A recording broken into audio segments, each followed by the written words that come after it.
Hey guys, welcome back to the channel. This is story about what if Naruto had been the one to leave the village instead of Sasuke part 1. Before I start, please do support for more amazing content and comments for part 2.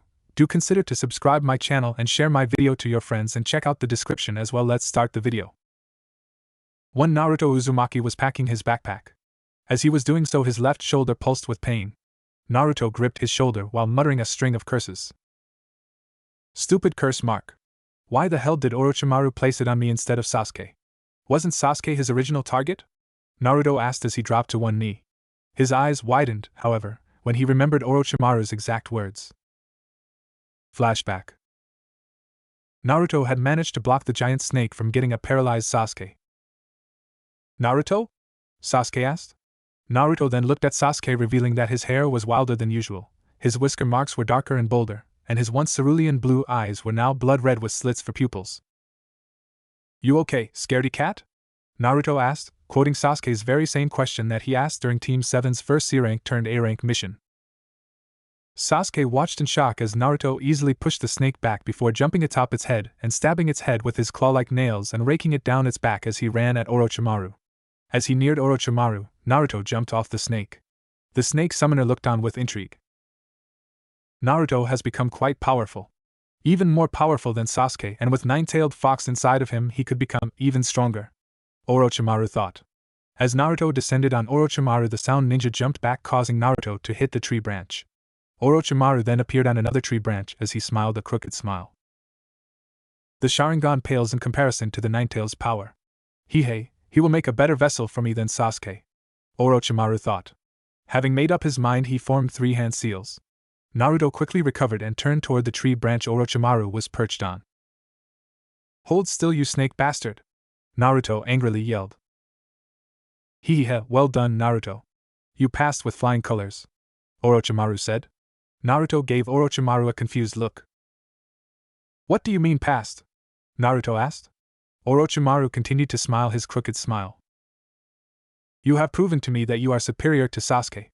That the power of the Nine-Tails is far more powerful than the Sharingan. So now I've decided to leave you with a gift, Orochimaru said. Suddenly, Orochimaru's neck extended before he reached Naruto and bit the left side of his neck. Naruto screamed in agony. Curse mark of heaven seal, Orochimaru muttered before he retracted his neck. Naruto dropped to his knees as he grabbed where Orochimaru bit him. Naruto's features returned to normal as the pain coursed through his body. Naruto!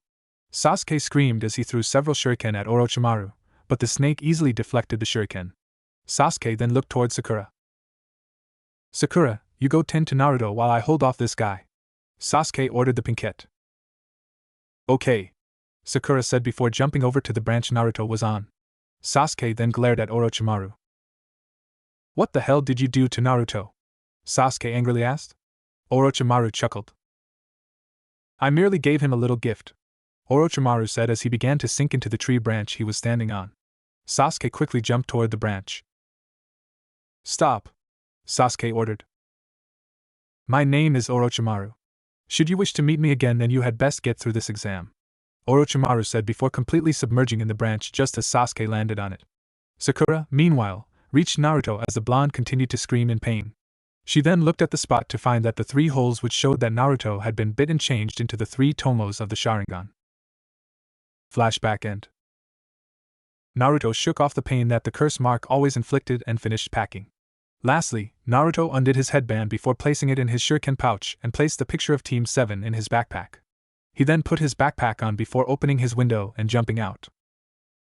Meanwhile, Sakura was walking home. As she was walking, she couldn't shake the feeling that something bad was gonna happen tonight. She then looked up and stopped dead in her tracks as she saw one Naruto Uzumaki walking towards her. She also noticed that he had his backpack and he wasn't wearing his headband, which was strange considering she hardly ever saw him without it. Now that she thought about it, the first time she ever saw him without it, and him still being awake, too, was after Orochimaru had branded him with the curse mark. Flashback. Sakura had managed to pull Naruto and Sasuke under a tree, Sasuke being unconscious due to chakra exhaustion and Naruto being unconscious due to the curse mark, before she was attacked by three sound ninja named Dosu, Zaku, and Kin. Lee had come to her rescue, but sadly he was no match for Dosu's sound-style jutsu. Even teams 8 and 10 came to help, but their efforts proved futile against the sound ninja. When Kin grabbed Sakura by her hair, the pinkette was forced to use a kunai to cut her hair to get free. However, everyone's attention was drawn toward where Sasuke and Naruto lay due to the air becoming thick and hard to breathe. Sakura's eyes widened at what she saw. There stood Naruto with more unruly hair, claw-like nails, darker whisker marks, fawn-like K9s, and crimson eyes with slits for pupils, but he also had black flame-like tattoos along the left half of his face and body. Sakura, who did this to you? Naruto, Ninetales chakra/curse mark first state, asked as red and purple chakra swirled around him. He then looked toward the three-sound ninja and glared. Shit! His curse mark awakened. Dosu cursed. Naruto then appeared behind Dosu before grabbing his arms and pulling back. How dare you hurt my friends? I'll make you suffer, Naruto said as he continued to pull on Dosu's arms. Arg! Stop! Please! Dosu screamed in pain. Naruto continued to pull until a loud cracking sounded through the area. Naruto then let go of Dosu's arms, allowing the sound ninja to fall to the ground. Zaku dashed at Naruto, but the Ninetales Jinchuriki disappeared, causing Zaku to stop. Where are you, you bastard? Zaku yelled. Suddenly, Naruto appeared in front of Zaku and punched him in the jaw, sending him flying into a tree. Naruto then turned his attention on Kin. The sound Kunoichi was paralyzed with fear at seeing her teammates get taken down so easily. Naruto then started walking towards Kin. Sakura couldn't believe what she was seeing. This wasn't the loud-mouthed knucklehead ninja she knew. This new Naruto was more vicious and uncaring. Being unable to watch any longer as Naruto was being consumed by his new power, Sakura ran toward him and wrapped her arms around him from behind, causing Naruto to stop in his tracks. Naruto looked back at Sakura with surprise evident in his eyes. Sakura? Naruto asked. Sakura looked at Naruto with tear-filled eyes. Stop, Naruto. Please! This isn't you. This isn't the Naruto I know. I can't stand to see you act this way. Please stop! Sakura cried. Upon seeing Sakura's tears, Naruto's K9s, whisker marks, and nails returned to normal and the curse mark receded back to its original position on his neck. Lastly, his pupils changed back to normal as his eyes changed back to their original cerulean blue. Flashback end. Naruto walked past Sakura, waking her from her thoughts. What are you doing out this late, Naruto? Sakura asked. Naruto stopped in his tracks, but didn't respond. When he didn't answer, Sakura became worried. Naruto? Sakura asked. Go home, Sakura. It's none of your business, Naruto said. Sakura was taken aback by Naruto's response, but quickly recovered before glaring at the blonde. What do you mean it isn't my business? You're my teammate and friend, remember? Of course it's my business, Sakura replied angrily. When Naruto didn't respond with a comeback, Sakura's anger disappeared. Why do you have your backpack? Sakura asked. Naruto said nothing as Sakura tried to get him to answer. Tears welled up in Sakura's eyes as she began to realize what Naruto was doing. Where are you going, Naruto? Sakura asked as she tried to fight the tears threatening to spill out. Again Naruto didn't answer. Answer me, you idiot! Sakura yelled as she swung a fist at Naruto. However, the blonde held up his hand and grabbed Sakura's fist, stopping the attack and surprising the pinkette. I'm done being your punching bag, Sakura, Naruto said with no sign of emotion in his voice and still not turning to face Sakura. The pinkette couldn't fight the tears any longer and allowed them to spill out. Why are you leaving? Sakura asked. Why do you care? Wouldn't it be easier for you to win Sasuke's heart if I weren't here? Naruto answered with his own question. But we're all on the same team. You can't just leave. I don't want you to leave, Sakura confessed. At this, Naruto turned around and looked at Sakura with seriousness in his eyes. Didn't you say, when we did introductions with Kakashi-sensei, that you hated me? Naruto asked. Why should you care? Sakura's eyes widened as she remembered saying that the day Team 7 was formed. But I didn't know you that well back then. I've regretted saying that since that day, Sakura said. Naruto then let go of Sakura's hand and turned away. There's nothing left for me in a village where everyone hates me for something I had no control over, Naruto said. He then proceeded to try walking away, but Sakura quickly reached her hand out and grabbed Naruto's hand. What about your dream to become Hokage? Are you just gonna give up on that? Sakura asked as the tears kept coming. Naruto just looked over his shoulder at Sakura. How can I be Hokage of a village that will hate me no matter what? Naruto asked. Sakura's eyes widened as she loosened her grip on Naruto's hand. Naruto removed his hand from Sakura's before turning completely away from the pinkette. Goodbye, Sakura, said Naruto as he started walking away. Take me with you, Sakura blurted out, causing Naruto to stop dead in his tracks. You don't mean that, Naruto said. Yes, I do. If you won't listen to me and stay, then I'll go with you, Sakura said. You've got a mom and dad who love you. Do you think you could honestly abandon them? Naruto asked. Sakura opened her mouth to answer, but found she couldn't. Goodbye, Sakura, Naruto said as he attempted to leave again. If you leave, I'll scream, Sakura threatened. Suddenly, Naruto disappeared, causing Sakura to go wide-eyed.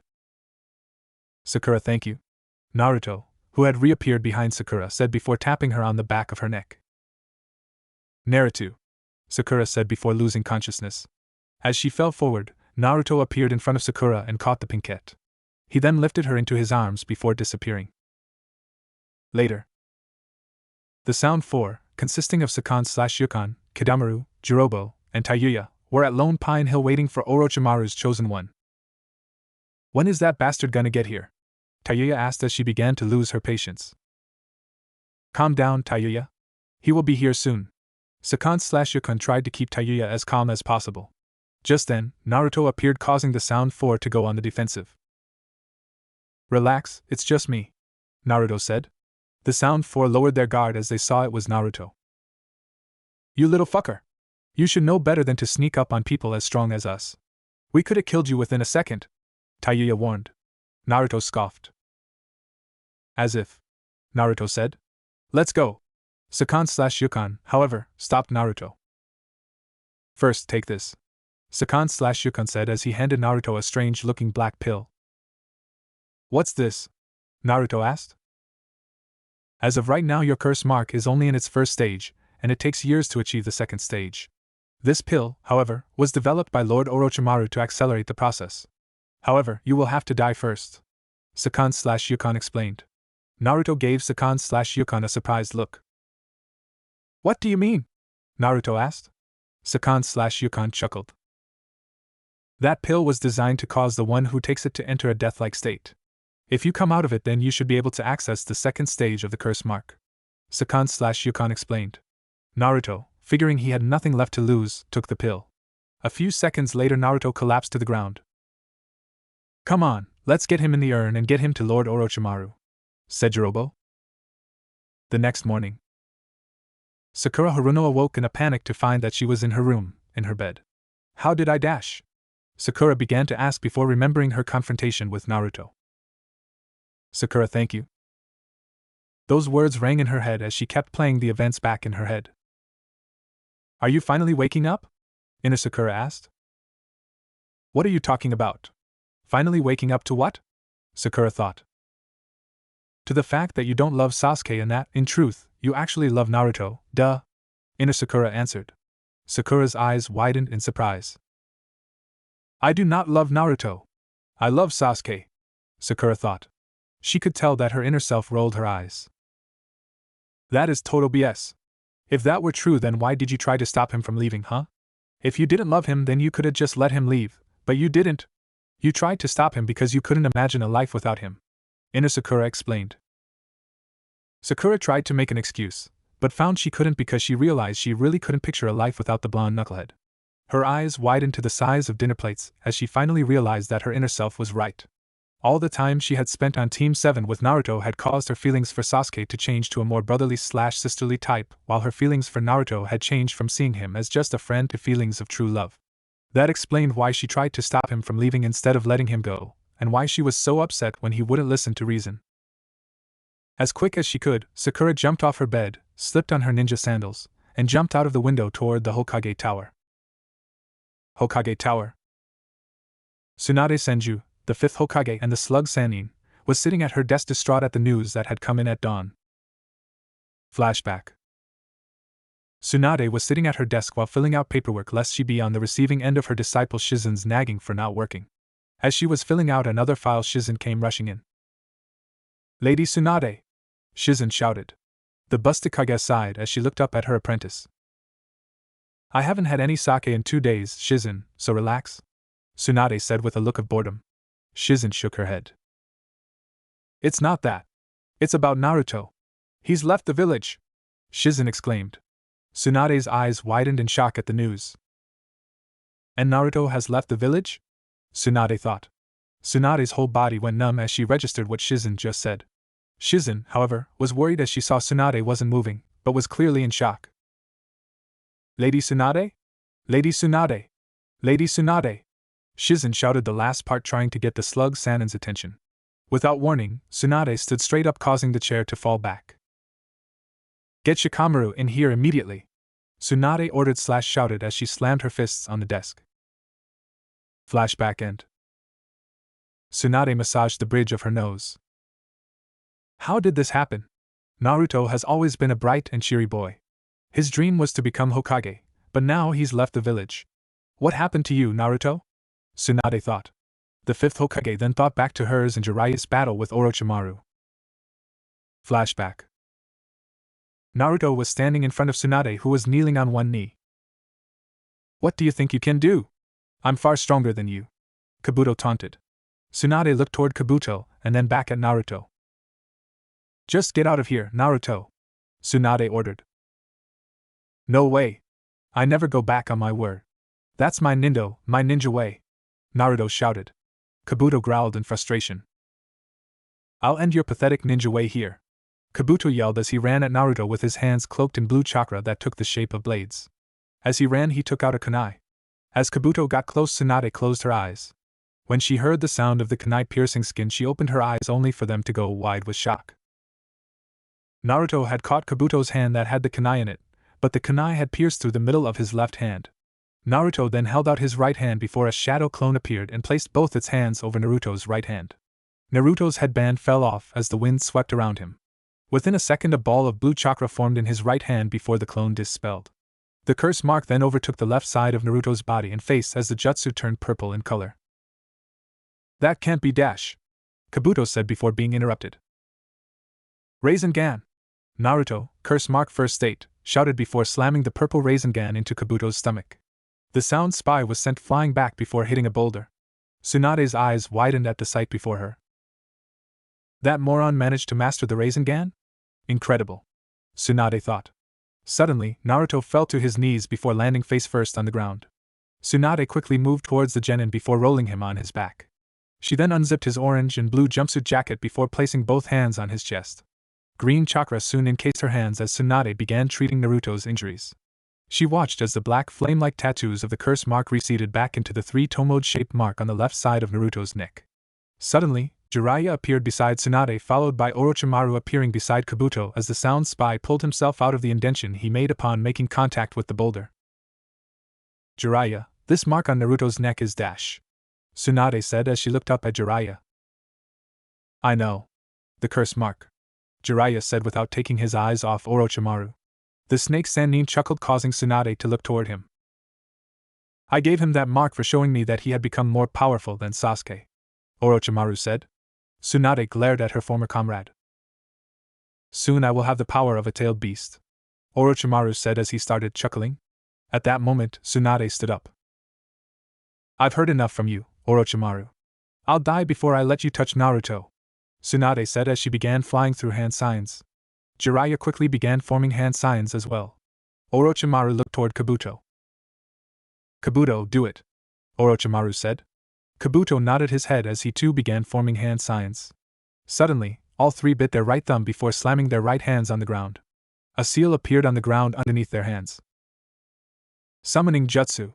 All three shouted before smoke billowed out of the seals. When the smoke cleared, it revealed the slug summon, Katsuyu, the toad summon, Gamabunta, and the snake summon, Manda. Orochimaru chuckled. Just like old times, Orochimaru said with his crooked grin. Tsunade and Jiraiya glared at Orochimaru. As of today, we are Sannin no more, Tsunade yelled the last part. Flashback end. Tsunade sighed as she looked out the window at the village. I won't let you go that easily. I still have that bet on you becoming Hokage, idiot, Tsunade thought. A knock at the office door stirred Tsunade from her thoughts. Come in, Tsunade ordered. The door then opened to reveal Shikamaru. You summoned me, Lady Hokage? Shikamaru asked while looking at Tsunade through tired eyes. I apologize for waking you so early, but I'm afraid it can't wait," Tsunade said. Shikamaru gave Tsunade a confused look. "What is it?" Shikamaru asked. Meanwhile, Sakura was jumping along the rooftops trying to get to the Hokage tower as quickly as she could. "I have to hurry. I can't let Naruto be taken away. He has to be brought back so I can tell him how I truly feel about him," Sakura thought as she pushed as much chakra as she could into her legs to speed up. Soon she arrived at the Hokage tower and ran inside and up to the Hokage office door.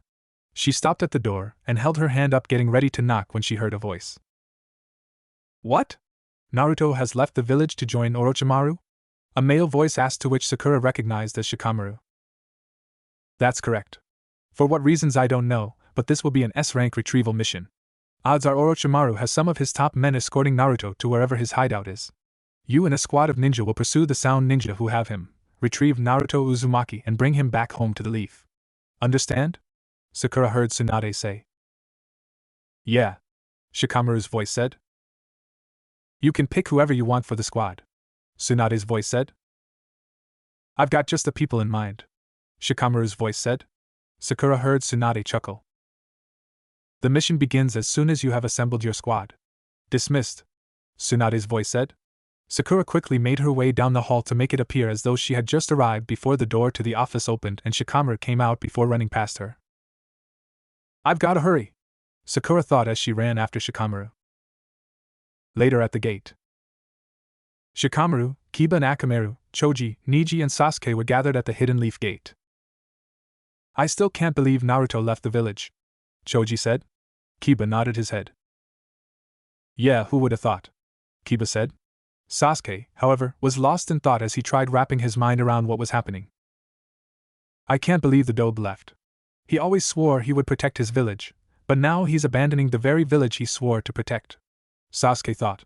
He was snapped from his thoughts when he felt a hand on his shoulder. Sasuke looked and saw that the hand belonged to Niji. "Don't worry. We'll get Naruto back. Naruto spent so much time saving others from the darkness that he became consumed in it. Now he is waiting for someone to save him from that same darkness," Niji said. "But what if we can't stop him?" Sasuke asked. "If anyone can pierce through the darkness Naruto is immersed in, it's you," Niji said. Sasuke nodded his head in understanding. "Alright, our target is Naruto. If the Sound tried to stop us, we are to take care of them, but as I said before, our main goal is retrieving Naruto," Shikamaru said. However, when they were about to leave, Sasuke felt a presence close by. Just then Sakura appeared. "Sakura? What are you doing here?" Sasuke asked as he approached the pinkette, whose head was bent down slightly so her bangs concealed her eyes. "Please," Sakura said. Sasuke gave her a look of confusion before he noticed tears hitting the ground in front of Sakura's feet. The pinkette looked up at Sasuke with tear-filled eyes. Please bring Naruto back to me, please. This is my once-in-a-lifetime request," Sakura said as she hugged herself in a futile attempt to stop herself from crying. Sasuke turned away from Sakura. That loser will come back either willingly, or by me dragging his ass back. Count on it," Sasuke said, causing Sakura to look at him with eyes wide in surprise. "Consider it my promise of a lifetime." Sakura smiled a small smile as she watched the Naruto retrieval team head out to get Naruto and bring him home. And I'm gonna skip to the battle at the final valley. If you want to read about Niji, Shikamaru, Choji and Kiba's battle with the Sound 4, then please wait until I release Naruto Chronicles V.2 Volume 5, or rent Naruto Volumes 23, 24 and 25 at the Logan County Library, which is next door to the IGA and Dollar Mart. Final Valley. Naruto was standing atop the head of the statue of Madara Uchiha when Sasuke arrived and landed atop the head of the statue of the first Hokage, Hashirama Senju. "Naruto!" Sasuke shouted in an attempt to get Naruto's attention. Naruto, seemingly ignoring Sasuke, then started walking away. "Are you just gonna ignore me, Naruto?" Sasuke asked, causing Naruto to stop in his tracks. "What do you want, Sasuke?" Naruto asked without turning toward the Uchiha. "I want you to stop this and come back to the village with me," Sasuke said. Naruto just chuckled. "And who would be there waiting for me? I don't have a family, the villagers hate my guts, and the only girl I've ever loved hates me," Naruto said. Sasuke gritted his teeth. "Sakura doesn't hate you. She begged me to bring you back to her," Sasuke argued. Naruto then turned towards Sasuke, causing the Uchiha's eyes to widen in shock. The curse mark had covered the left side of Naruto's face, but Naruto's left eye was now black with a gold iris. She wants me to come back? Only so she has a punching bag to hit while trying to win you over. No thanks, I'll pass. Naruto, curse mark first state, said as he turned to walk away. Suddenly, Naruto found himself on his back with Sasuke standing over him with his right hand clenched in a fist and cocked back. Sasuke then swung and punched Naruto in the face, causing the Ninetales Jinchuriki's head to jerk to the right. The curse mark receded and Naruto's left eye returned to normal as he looked at Sasuke as if the punch didn't faze him in the slightest. You're coming back to the leaf even if I have to drag you back, Sasuke said angrily. Naruto just smirked. Let's see you try, Naruto said. Instantly, Naruto pulled back his legs and kicked Sasuke, sending the Uchiha sailing through the air and falling all the way to the water below. Sasuke quickly righted himself and landed on the water surface while pushing chakra to the soles of his sandals to stand on the water. Kakashi, Sakura, do they mean anything to you anymore, Naruto? Sasuke asked. Naruto jumped off of Madara's statue and landed on the water surface across from Sasuke. They used to at one point. They were proof that someone actually cared, but now I have but one reason to live, Naruto said, earning a questioning look from Sasuke. What do you mean? Sasuke asked. Naruto chuckled. Hehehe, I mean that I need power so I can get the truth about the Ninetales attack from Itachi. I never would have gotten it if I stayed in the leaf, Naruto explained. If you go to Orochimaru then he'll just take over your body, Sasuke said. If it happens, it happens. So long as I get the truth then nothing else matters, Naruto said, causing Sasuke to go wide-eyed from shock. What had happened to the carefree, knucklehead ninja that he used to know? The one whose ninja way was to never break a promise. Sasuke gritted his teeth. I don't know why you're like this, Naruto, but I won't let you go. Sasuke yelled the last part before pulling out a kunai and tossing it at Naruto. The Uzumaki quickly pulled out his own kunai and tossed it at Sasuke. The two kunai met in the middle and hit each other before the two genin ran at each other and punched each other's fists. Hidden Leaf Village. Sakura was in her room looking at the picture of Team 7 that was taken after their first successful mission. Naruto and Sasuke were glaring at each other with Kakashi standing behind them with one of his signature eye smiles and his hands on their heads, and Sakura was standing between them smiling. Tears hit the glass cover on the picture as memories of Team 7 flooded Sakura's mind. The mission to the Land of Waves, the Chunin exams, the battle against Gaara, Itachi and Kisame's infiltration of the leaf, Naruto's departure. As the memories kept coming, Sakura held the picture close to her heart. Naruto, Sasuke, Sakura whispered sadly.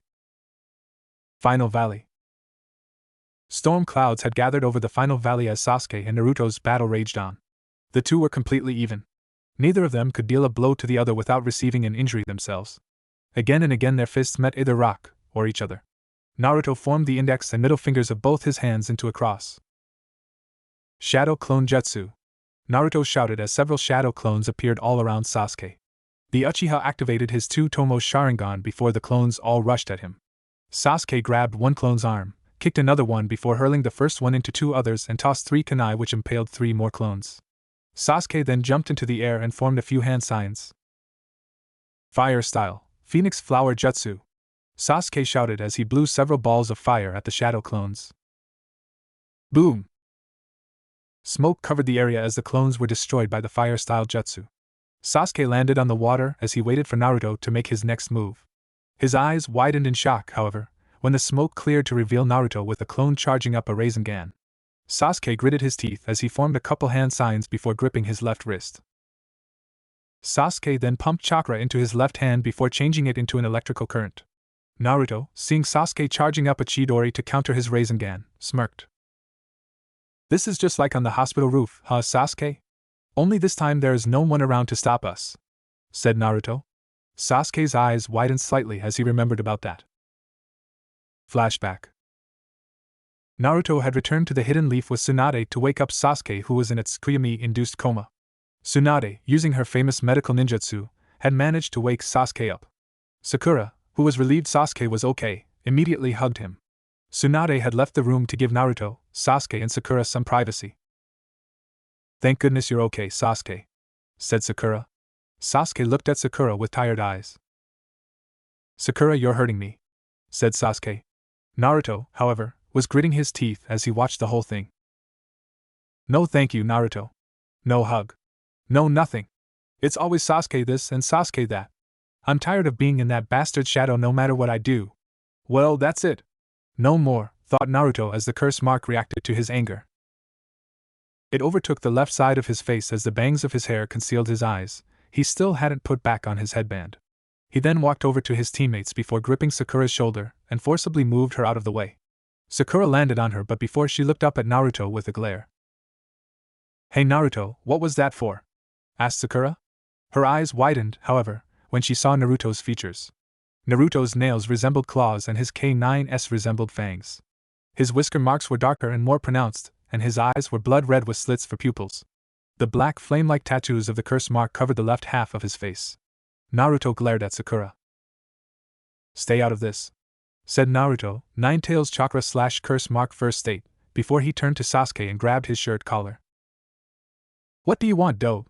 Asked Sasuke as he glared at Naruto. You and me, the roof, now, said Naruto. Sasuke smirked as he activated his Sharingan. Fine, said Sasuke. Naruto let go of Sasuke's shirt collar before the latter got up. They left the room with Sakura following them. Roof. Naruto and Sasuke arrived on the roof of the hospital. The two then faced each other. Sakura, meanwhile, watched from the doorway with concern for her teammates. Sasuke then took out his leaf headband and tied it around his forehead. Aren't you gonna put your headband on, Dobe? Asked Sasuke. Naruto just smirked as his features returned to normal and the curse mark receded. I don't need it, said Naruto. Sasuke then gave Naruto a mild look of curiosity. Weren't you the one who claimed that when two people fought while wearing their village's headband showed that they recognized each other as equals? Asked Sasuke. Naruto just chuckled. Well, maybe I don't see you as my equal, said Naruto as he pointed his thumb at his forehead. Because I know you won't be able to scratch my forehead. Sasuke glared before dashing at Naruto. He threw a punch at the blonde Jinchuriki, but Naruto caught his fist with ease. Sasuke then jumped back before weaving through hand signs. He then inhaled deeply. Fire style, great fireball jutsu, shouted Sasuke before he blew a large fireball at Naruto. The blonde genin smirked as he put his fingers into that familiar cross. Shadow clone jutsu, shouted Naruto as several shadow clones appeared. The clones then rushed at the fireball and sacrificed themselves to stop it. Boom! Smoke surrounded the roof due to the explosion caused by the fireball hitting the clones. Sasuke looked where Naruto had been standing to try and find the Uzumaki. Suddenly, 3 shadow clones leaped out of the smoke. 2 of them grabbed Sasuke's arms, 1 per arm, and the third latched onto him from behind. What the dash? Said Sasuke. The smoke then cleared to reveal Naruto with his right hand in a single sign. Sasuke's eyes widened as his Sharingan allowed him to see what that hand sign was for. I win, said Naruto. Great clone explosion. The 3 clones then began to glow. Shit! Shouted Sasuke. Kaboom! The clones exploded, leaving behind thick, black smoke. Sakura, who had been watching the whole time, had been blown on her butt and began to panic as she didn't see Sasuke or Naruto get out of the blast radius. Thankfully, since it was only 3 clones, the explosion wasn't powerful enough to blow the roof apart. Naruto then appeared on the right water tower. He looked down and smirked.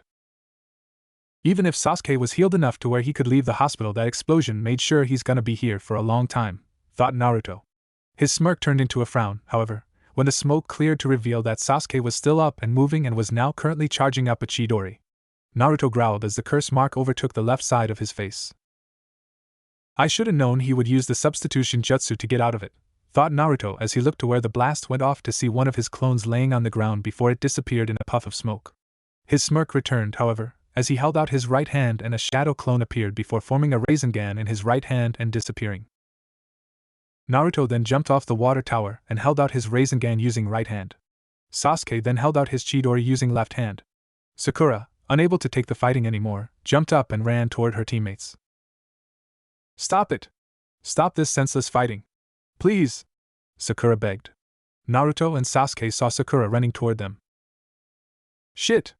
I can't stop, thought Naruto. Damn it!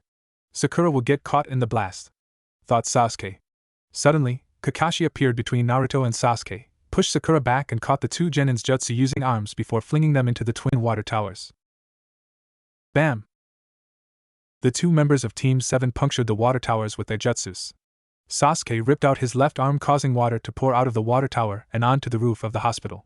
He then looked to his right as Naruto ripped his right arm out, only to go wide-eyed when he saw that Naruto's Rasengan had blown a huge hole in the back of the second water tower. What kind of jutsu was that?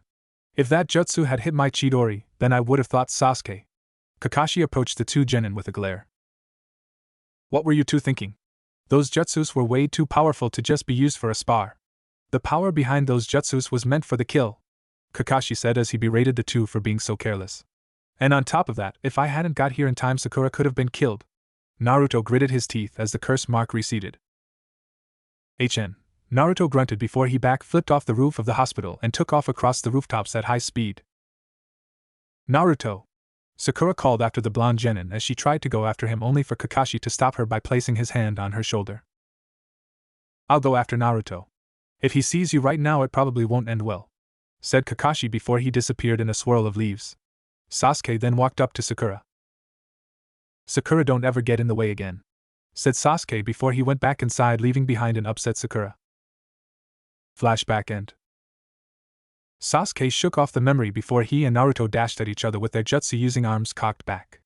As they reached each other, they thrusted their jutsus forward. Chidori! Rasengan!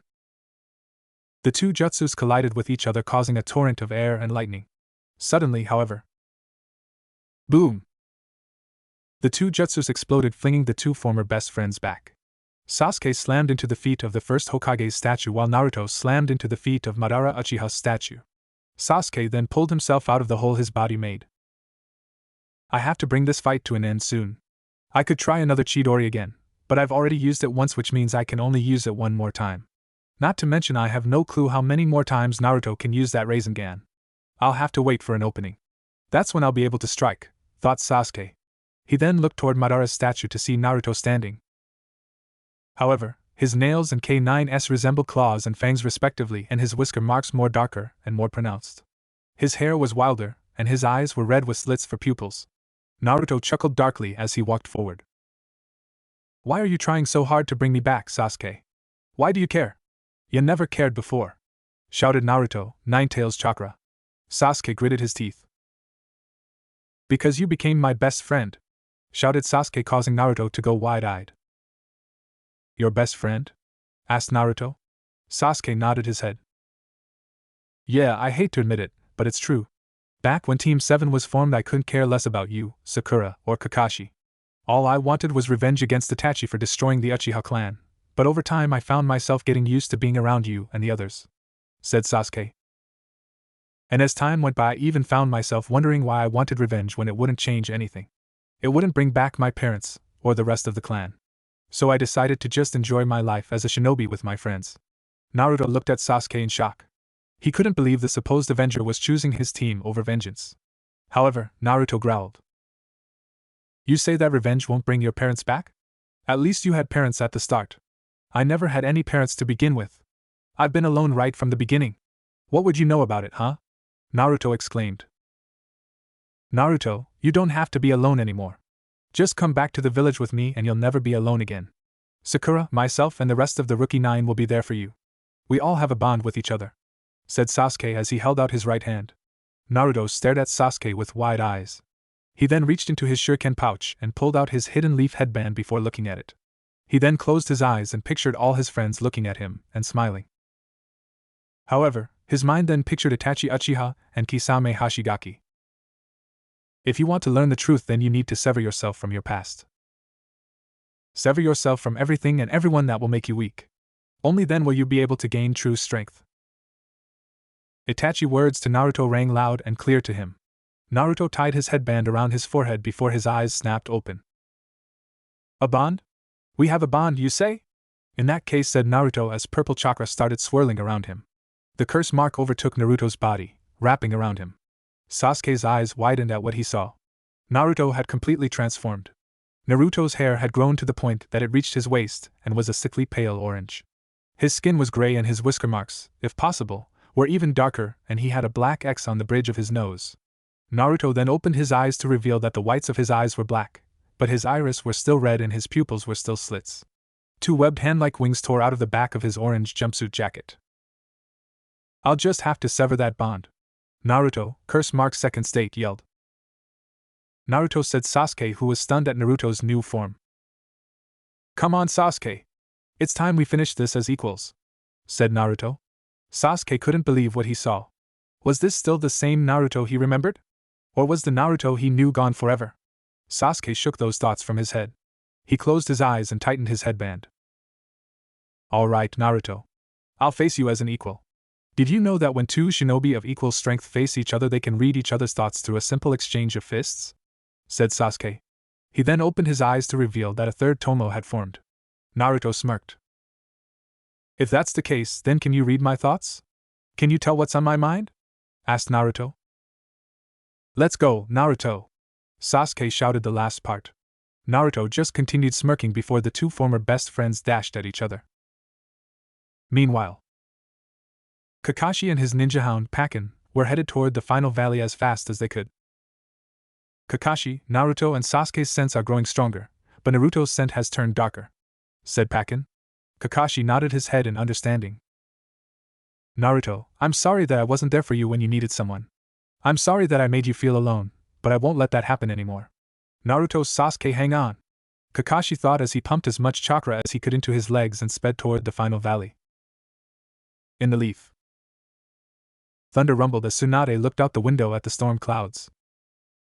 I'll become Hokage no matter what. Just you wait. I'll master the Rasengan in a week and then you'll have to give me that necklace. I never go back on my word. That's my ninja way. A tear rolled down Tsunade's cheek as she remembered what Naruto had told her before and after he had brought her back to the village. Naruto, said Tsunade. With Jiraiya. Jiraiya, or as he's better known as the Great Toad Sage, was sitting on the fourth Hokage's head atop the Hokage monument. Naruto, I'm sorry I couldn't stop Orochimaru from corrupting your pure heart. No, I'm sorry I couldn't be there to ease your loneliness.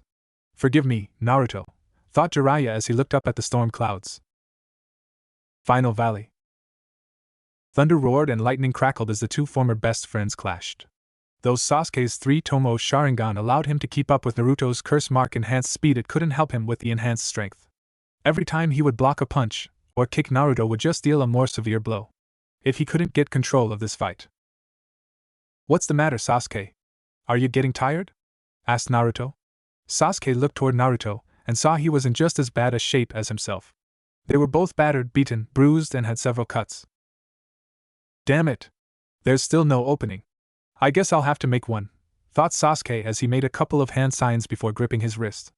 As he began charging up a Chidori, Naruto smirked. The Chidori again? Fine, but it won't work, said Naruto. Suddenly, a sharp pain coursed through Naruto's body, causing him to drop to one knee as he gripped his left shoulder. The curse mark then receded, causing Naruto's features and hair to return to normal. Damn it! Not now, thought Naruto. Normal. Sasuke's eyes widened in surprise before they changed to determination. There's an opening, thought Sasuke. He then dashed at Naruto with full speed. Once he reached Naruto, Sasuke thrusted the Chidori through Naruto's left shoulder. The Uzumaki looked at his pierced left shoulder with Sasuke's left arm through it before looking back at the Uchiha with wide eyes. Sasuke removed his arm from Naruto's shoulder, allowing blood to flow out of the wound to mix with the water. Naruto coughed up blood before he finally collapsed. Sasuke gasped for air, trying to catch his breath, for he had exhausted almost all of his chakra to bring Naruto down. I didn't hit a vital spot, so Naruto should survive. Now to just get this moron back to the leaf, thought Sasuke. His eyes widened, however, when he saw red chakra begin bubbling out of Naruto's body. Jumping back, Sasuke watched as Naruto stood up and the red chakra formed around him like some kind of shell. The chakra shell then took the shape of a fox with a single tail. The wound Sasuke managed to inflict had even healed completely, leaving no trace that it had been there in the first place. Sasuke, you aren't the only one who's special, said Naruto, 9 tails, 1 tail mode. However, the curse mark overtook the left side of Naruto's face and body and even turned the chakra shell purple. Chakra versions of Naruto's curse mark second state webbed hand-like wings sprouted out of the back of the chakra shell. Naruto, said Sasuke. Naruto, 9 tails, 1 tail mode / curse mark first state, then disappeared before reappearing on the feet of Madara Uchiha's statue, with Sasuke jumping onto the feet of the first Hokage's statue. Naruto then held out his right hand as he formed a Rasengan without the need of a shadow clone. If I use the Chidori again, I'll be all out of chakra, but I don't have a choice, thought Sasuke as he formed two hand signs before gripping his left wrist and charged up a Chidori. The red and purple chakra swirling around Naruto then caused Naruto's Rasengan to turn black. However, at the same time, some of the red chakra drifted towards Sasuke and turned his Chidori red. It's time we ended this battle, said Naruto as memories of all the battles he and Team 7 had been in flooded his mind. And all the battles we've had up till now. Ruby Sharingan met blood-red eyes.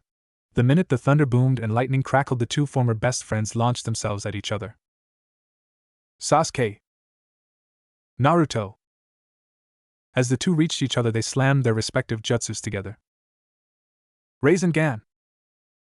Chidori! A giant black sphere formed around the two and grew to the size of the final valley itself. Inside the sphere, Naruto and Sasuke were trying to push each other back as hard as they could. However, Naruto caught an opening and plunged his black Rasengan into Sasuke's chest, but it didn't have enough power to finish the job. At the same time, Sasuke thrusted his red Chidori at Naruto, but only scratched the forehead protector on his headband. Naruto changed back to normal, while Sasuke's Sharingan deactivated as the two began to drift away from each other. However, at the last second they finally managed to make the comrades sign, which they were never able to bring themselves to do back in the Ninja Academy. Outside the sphere, the sphere continued to float there before white cracks began to form all over it. The cracks continued to spread all over the sphere until finally, boom! The sphere exploded, causing a large earthquake to occur. Once the earthquake ended, Sasuke washed up on the shore of the valley unconscious. Naruto, however, managed to limp his way over to Sasuke while holding his right arm. His clothes were shredded, as was his headband. Naruto looked down at the unconscious Uchiha to see that he didn't look much better either. Why? Why would you go so far from me, Sasuke? Asked Naruto. Suddenly, pain shot through Naruto's right arm, causing the Uzumaki to grip his arm tightly while gritting his teeth as he dropped to his knees and leaned over Sasuke. Naruto's headband came undone and landed on Sasuke's headband-covered forehead before sliding and landing on the ground. Naruto looked at Sasuke for a few minutes before standing up and limping toward the forest. He then looked back at Sasuke's unconscious form. It then began to rain. Naruto looked up at the pouring sky. Even the heavens are crying, thought Naruto. He then looked back at Sasuke. I'm sorry, said Naruto before he turned and walked into the forest, disappearing from sight. Laying on the ground next to Sasuke was Naruto's hidden leaf headband, which he had received from Iruka with a scratch across the hidden leaf symbol. At that moment, Naruto's picture of Team 7 and Tsunade's necklace washed up next to his headband. The picture of Team 7 was still in one piece, but the glass was cracked over Naruto's image. Meanwhile, a strange plant-like man wearing a black coat with red clouds and a Venus flytrap-like thing on his head had been watching the whole fight. We'd better report this to the leader, said the man before he sunk into the ground. Final Valley. Kakashi and Pakken arrived to find an unconscious Sasuke laying on the shore. Kakashi rushed over to him and immediately noticed the scratched headband, the necklace, and the broken photo. Pakken sniffed the items. They're Naruto's, said Pakken. Kakashi looked at Sasuke with sadness more than evident in his lone visible eye. Can we track him? Asked Kakashi. Pakken shook his head sadly. I'm sorry, Kakashi, but that's gonna be impossible with how hard it's raining. Naruto's scent is already weaker than it was before, said Pakken. Kakashi sighed as he carefully lifted Sasuke into his arms. That's alright, Pakken. Could you get Naruto's headband, picture, and necklace? Said Kakashi. Pakken nodded his head. Yeah, said Pakken. Kakashi then looked at the unconscious Uchiha in his arms. I'm sorry I'm late, Sasuke. I know you must have fought your hardest, thought Kakashi. Once Pakken collected Naruto's items, he and Kakashi made their way back to the leaf. Meanwhile, Orochimaru and Kabuto were leading Naruto through the secret hideout. Orochimaru was covered in bandages from head to toe, and Naruto now wore a boy's kimono with bandages around his torso, arms, and forehead. I'm glad you were able to make it, Naruto. Facing an Uchiha with the Sharingan must have been no easy feat, said Orochimaru. Naruto looked at Orochimaru with a monotone expression. Enough chit-chat. I want to start training as soon as possible, Naruto said in an emotionless tone of voice. Kabuto glared at Naruto. You will learn to show Lord Orochimaru respect, Naruto, said Kabuto. Naruto glared back at Kabuto. And who is gonna make me? You? Asked Naruto. Orochimaru chuckled darkly. He already wants to start training without any regard for his own health. Hehehehe. He will make a fine vessel once he is trained properly, thought Orochimaru. Elsewhere, a group of people, all wearing the same black coat with red clouds, were gathered together. Naruto Uzumaki has left the Hidden Leaf Village and joined Orochimaru. He even managed to beat your little brother, Itachi, said the plant-like man. Itachi looked on without a word, or hint of emotion. Kisame chuckled. Well, who would have thought that the Nine-Tails Jinchuriki would manage to beat Itachi's little brother? I guess you managed to get under both their skins, Itachi, said Kisame. The Nine-Tails Jinchuriki is still no match for my art, said another man. No matter. Within 3 years the hunt for the tailed beasts will begin. We will simply save the Nine-Tails for last. Until then, we will begin amassing funds for the Akatsuki. You're all dismissed, said a man with purple eyes that had several rings around the pupils. 2.5 years have passed since that fateful day. Many things have changed. Orochimaru's hideout. Naruto Uzumaki was in the training room practicing with his new jutsus. The past 2.5 years he had spent under Orochimaru's training had allowed the Jinchuriki to become far stronger than he would have ever gotten if he had stayed in the Hidden Leaf. Naruto's hair was longer, but not by much, and his skin was lightly tan. He now wore a long-sleeved orange shirt that was open in the front, showing off his hard pecs and flat stomach, and had the Uzumaki swirl on the back. If you looked closely you could see the seal on his stomach which kept the nine-tailed fox contained, and if you looked on the left side of his neck you would see the curse mark with the suppression seal around it. He also wore black underpants which ended in black ninja sandals and a purple cloth that went around his waist, but was open in the front and went down to below his knees and was kept in place by a purple rope belt. He also had a katana with a purple handle, silver blade and a purple sheath which was on the back of his waist and kept in place by the rope belt. He also wore black forearm guards on his arms. Basically, it's Sasuke's Heibi outfit from Season 2 of Naruto Shippuden, but with a few differences. During his training he had discovered he had 3 chakra affinities: wind, water, and lightning. With these he had managed to learn a few jutsus that fell under these affinities. However, he wasn't particularly able to learn many water jutsus thanks to a certain resident in his body, but he did manage to learn some. However, to make sure he would get stronger, Naruto willingly subjected himself to medical ninjutsu and forbidden jutsu enhancements. Fortunately, being the Jinchuriki to the most powerful tailed beast out of them all did have its perks. With an increased healing factor going for him, Naruto was able to survive the more gruesome enhancements and come out of it without a scratch. Currently, he was practicing with his lightning-style jutsus, and his target was his shadow clones. During his training, Naruto discovered why the shadow clone jutsu was labeled as a forbidden jutsu. Turns out that when a shadow clone dispels, its memories return to the original. That meant that the jutsu was perfect for infiltration, espionage, and training. Things that would take weeks of training to learn only took days with the shadow clones. Lightning style, lightning current, shouted Naruto as his right hand became encased in lightning before he slammed it into the ground. An electrical current shot through the floor and electrocuted several shadow clones.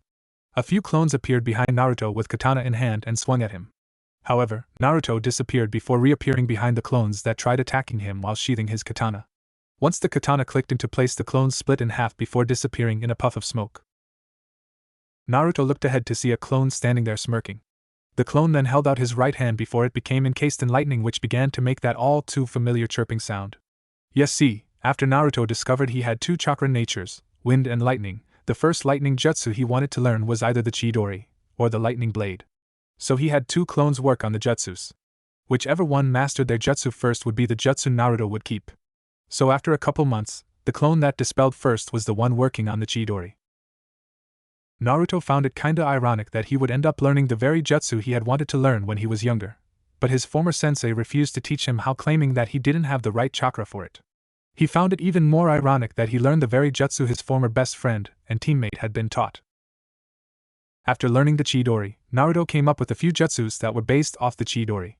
He also made a few combination jutsus with his Rasengan by infusing one of his 3 chakra natures into the jutsu. Naruto smirked as he held out his right hand and formed a Rasengan. After he began his training under Orochimaru, Naruto decided he needed to learn how to form the Rasengan without the need of a shadow clone, because he knew that if an enemy were to destroy the clone before it could finish forming the Rasengan, then Naruto wouldn't stand a chance. So he began the Rasengan training all over again, but this time he wanted to be able to form it one-handed like he could in his 9 tails, one-tail mode. So after months of failures and cursing he finally managed to pull it off, However, he had a long ways to go before he could master it. Now he had not only mastered the Rasengan, but also mastered the new way to form it without the need of a shadow clone. The clone with the Chidori rushed at Naruto with the intent of impaling its original. However, Naruto ducked under the jutsu and brought up the Rasengan right into the clone's stomach, sending the clone rocketing into the roof. Bam! The clone hit the ceiling, causing a crater to form where he had hit before dispelling. Naruto looked at his handiwork and saw that the training room was completely destroyed. Judging by how the room is, I'd have to say my power is at least high Anbu level, maybe mid-Kage.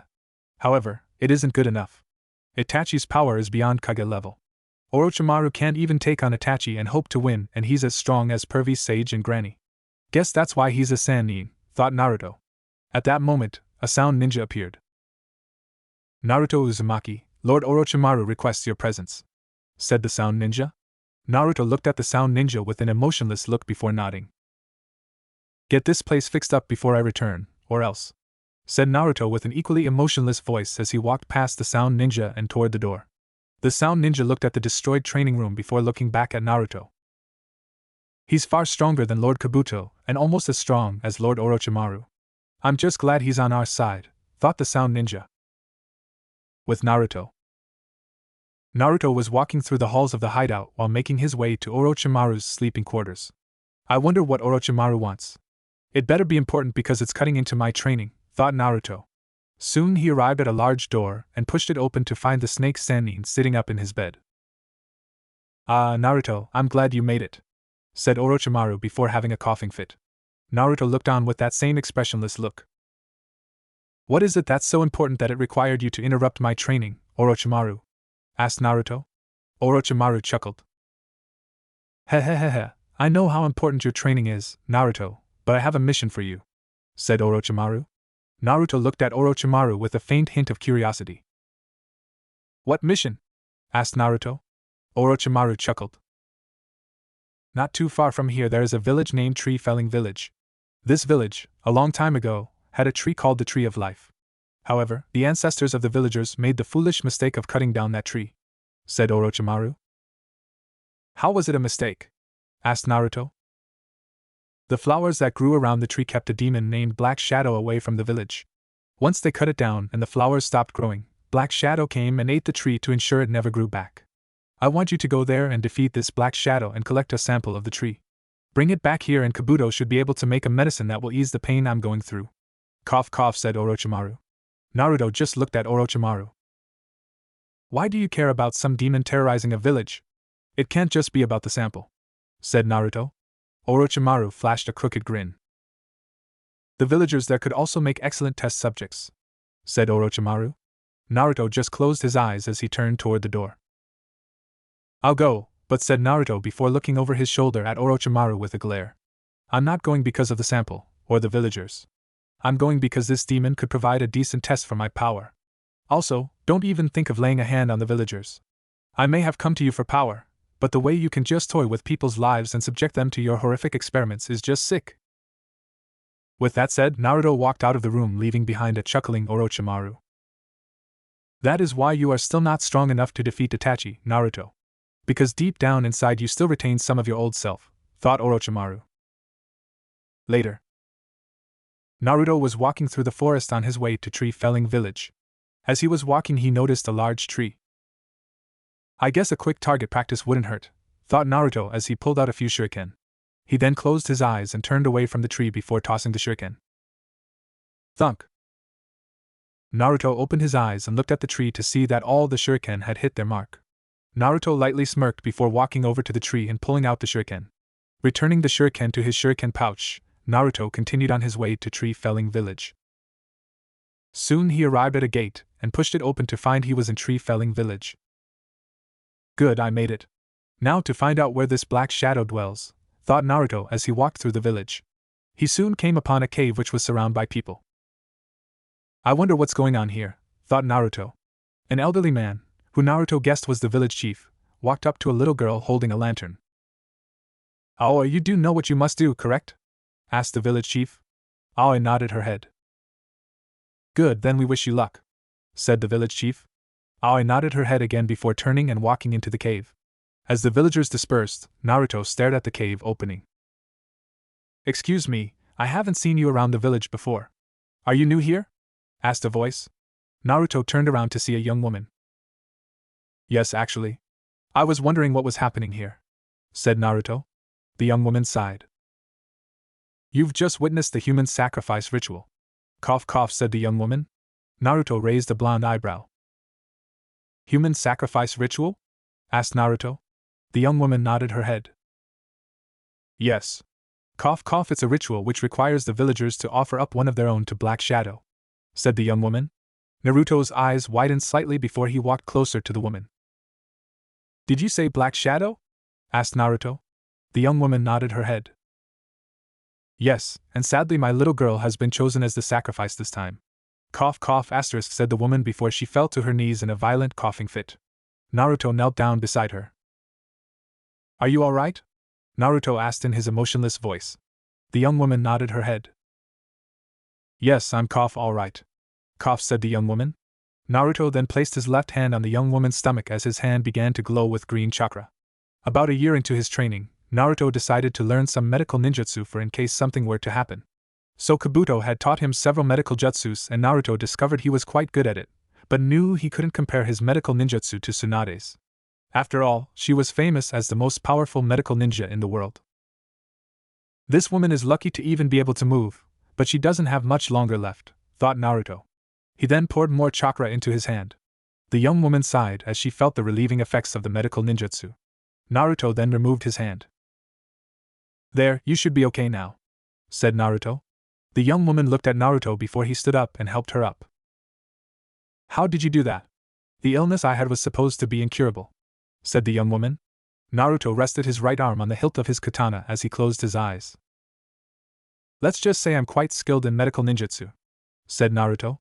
The young woman nodded her head. Thank you. My name is Tsubaki. What's yours? Asked the young woman. Naruto opened his eyes. Naruto Uzumaki, said Naruto. Tsubaki nodded her head. Well, thank you, Naruto. But I have a request, said Tsubaki. Naruto raised a blonde eyebrow in question. And what would that be? Asked Naruto. Please, rescue my daughter Aoi. Please, begged Tsubaki. Naruto closed his eyes as he turned away from Tsubaki. I guess I will. I came here to deal with Black Shadow anyway, said Naruto as he began walking toward the cave entrance. Tsubaki watched Naruto as he walked into the cave and disappeared from sight. I wish you good luck, Naruto Uzumaki. Please bring Aoi back to me safely, thought Tsubaki. Inside the cave, Naruto walked into the cave and saw all the crystals that were in the walls and the ground. They were all different colors. As he looked around, he noticed a pink crystal sticking out of the cave wall which reminded him of a certain former pink-haired teammate. He then removed it from the wall before looking it over. I wonder how she's been these past 2.5 years, thought Naruto. Where are you going? Take me with you. If you leave, I'll scream. Naruto shook his head to rid himself of those useless memories as he put the crystal in his shuriken pouch. Besides, no sense in worrying about a girl who would choose her crush over a teammate in a life-and-death situation. Naruto then produced 5 shadow clones. 3 of you head back to the village to gather more intel on Black Shadow. The other 2 search the cave for Aoi. I'll deal with Black Shadow, said Naruto. His clones gave a salute before they spilt up to do their jobs.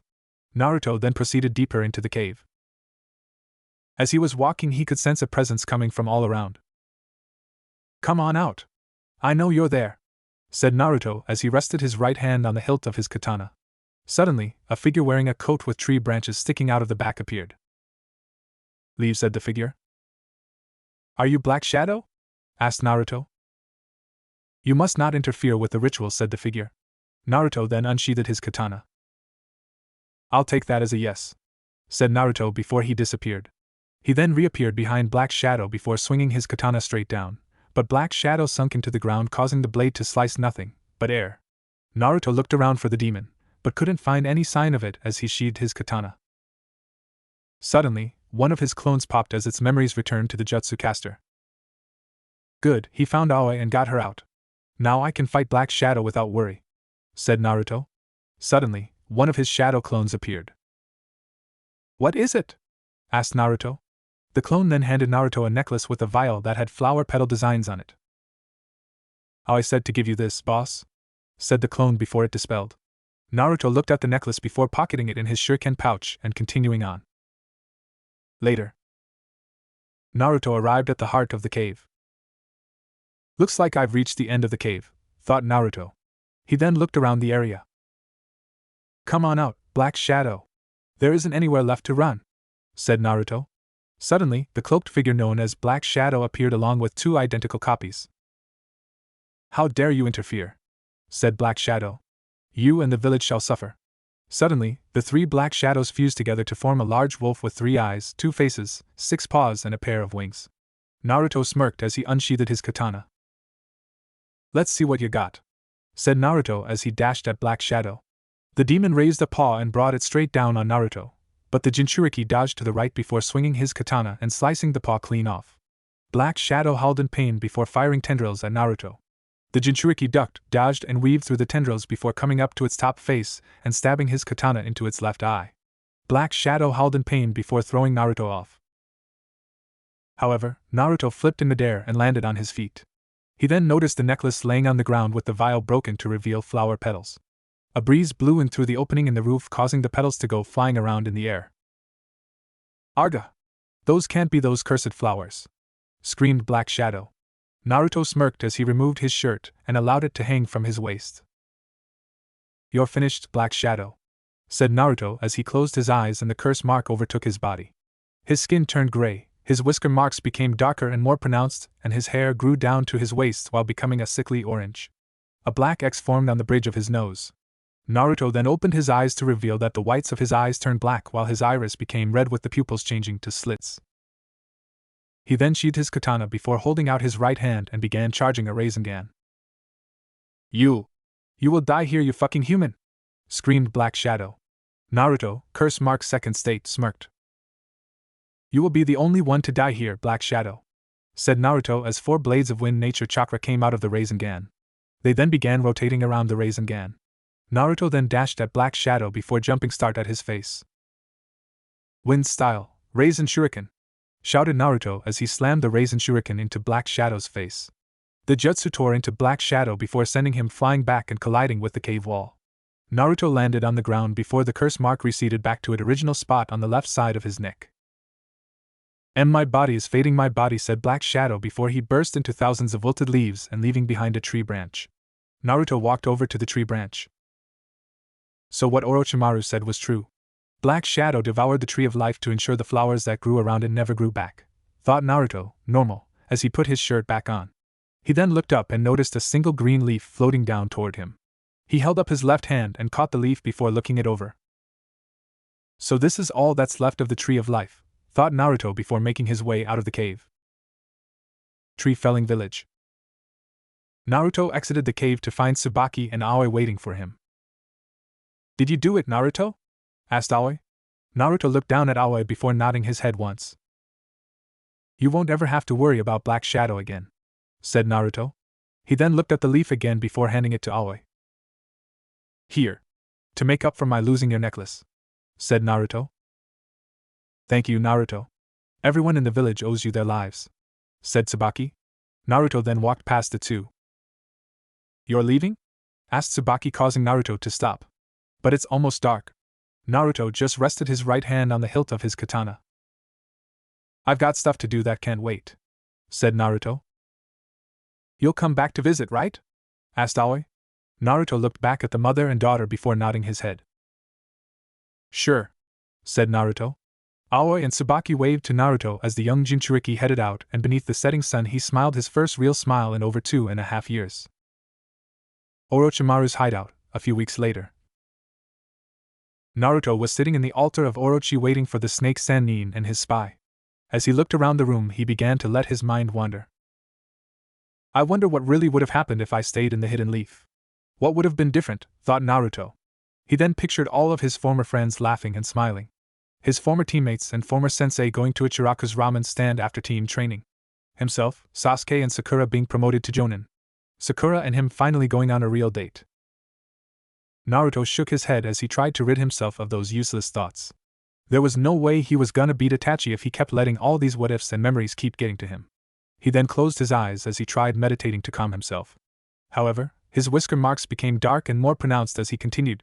He was interrupted, however, when Orochimaru and Kabuto returned with a ninja from the hidden leaf. This ninja had short black hair and black eyes. His skin was pale and he wore a black and gray long-sleeved shirt that showed off his stomach, black umbu pants and ninja sandals, black gloves and an umbu sword on his back. "You're late," said Naruto with an emotionless voice and his eyes still closed. Orochimaru chuckled. "Well, we ran into your old team at Tenchi Bridge," said Orochimaru. Naruto opened his eyes to reveal they were red with slits for pupils. "Am I supposed to care?" asked Naruto. The hidden leaf ninja then spoke up. "You must be Naruto Uzumaki. Sasuke and Sakura have told me a lot about you." "My name is Sai," said the hidden leaf ninja as he smiled at Naruto, but the young Jinchuriki immediately realized the smile was fake. Naruto's chakra flared before he and Sai appeared in a place that resembled a sewer. The floor was covered in ankle-high water, and Sai noticed a large cell door behind Naruto. Suddenly, a large red eye with a slit for a pupil opened behind the cell door, causing Sai to fall to his ass in shock and fear. Reality. Sai fell on his ass, causing Kabuto to look toward Naruto with a glare. "Naruto, enough!" shouted Kabuto. "Humph," Naruto grunted as his whisker marks and eyes returned to normal. Sai wiped the side of his face as he attempted to stand up. "I thought I couldn't feel fear, but that's exactly what I just felt," thought Sai. Orochimaru chuckled. Hehehehehe. He's shaping up to be a fine vessel indeed. Just a little longer and I'll be able to make that body my own, thought Orochimaru. Naruto then stood up. "Let's go, Orochimaru. You were supposed to have started my training this morning," said Naruto before he disappeared. "You'll have to forgive him. He can be a bit touchy when someone mentions his former comrades by name," said Orochimaru before he handed Kabuto a bingo book. "Take care of that." With that, he disappeared. Later. After his training with Orochimaru, Naruto retired to his room. However, he noticed two very familiar chakra signatures in the hideout. "They're both here? Probably for me. If it's one thing we all had in common, it's that we never gave up," thought Naruto. He then decided to wait for them to come to him before disappearing. Altar of Orochi. Naruto appeared in front of the giant snake statue and sat down as he awaited the arrival of his former teammates. However, he noticed a strange little black and white mouse coming toward him.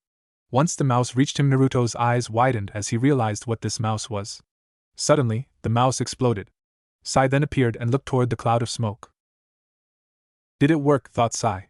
Suddenly, a certain pink-haired kunoichi ran into the room. Sakura, now a chunin, wore a red zip-up sleeveless vest with black shorts and a pink skirt, high-heeled ninja boots, elbow warmers, and, I don't know what they're called, and gloves. Her headband now had a red cloth instead of blue with the forehead protector that had the Hidden Leaf Village symbol on it. Seeing Sai, Sakura rushed over to him and grabbed him by the front of his shirt. "Sai, you bastard! You were planning to assassinate him this whole dash," said Sakura before she was interrupted by an all-too-familiar voice. "Sakura. It's been a while," said a voice, causing Sakura to go wide-eyed as she turned toward the giant snake statue to see Naruto sitting atop the head of the statue. "Naruto," said Sakura as she released her grip on Sai's shirt. Sakura couldn't believe her eyes. It really was him. It really was that idiotic, knucklehead ninja she fell in love with. "What's the matter, Sakura? You look like you've seen a ghost," said Naruto. Suddenly, a certain Uchiha ran into the room. Sasuke, now a Jonin, wore a black short-sleeved ninja shirt with a purple short-sleeved vest with the Uchiha clan crest on the back, black AMBU pants and black ninja sandals, and his RTN outfit. His headband now had a black cloth instead of blue with the forehead protector that had the symbol of the Hidden Leaf Village on it. "Sakura, what happened?" asked Sasuke. "And Sasuke too," said Naruto, causing Sasuke to go wide-eyed as he turned and looked up at the snake statue to see his former best friend. "Naruto?" asked Sasuke. Naruto looked around the room. "Where is Kakashi?" asked Naruto. "All we need is him now to complete this little Team 7 reunion." Suddenly, another Jonin appeared. This Jonin wore the same outfit as Sasuke, but the Jonin vest had the Uzumaki swirl instead of the Uchiha crest. "I'm afraid Kakashi couldn't make it, so I'm here in his place." "Call me Yamato," said the Jonin. Naruto then looked toward Sai. "Then is he my replacement?" asked Naruto. Sai chose this exact moment to speak up. I want to see the bond between you and Sasuke, said Sai. Naruto looked towards Sasuke before looking back at Sai. The bond between me and Sasuke? That bond was severed 2.5 years ago. I saw to that personally, said Naruto. Though there wasn't much of a bond to sever back then. Sasuke stepped forward. That's a lie and you know it, Naruto, said Sasuke. If our bond was severed back then I would be dead. Humph, you're alive today because I let you live, said Naruto. Suddenly, he disappeared before reappearing in front of Sasuke with his left hand on Sasuke's right shoulder. Sakura looked toward the two in shock and amazement. So fast. I didn't even see him move, thought Sakura. Last I remember, you wanted revenge on Itachi for destroying the Uchiha clan, said Naruto as he gripped the handle of his katana.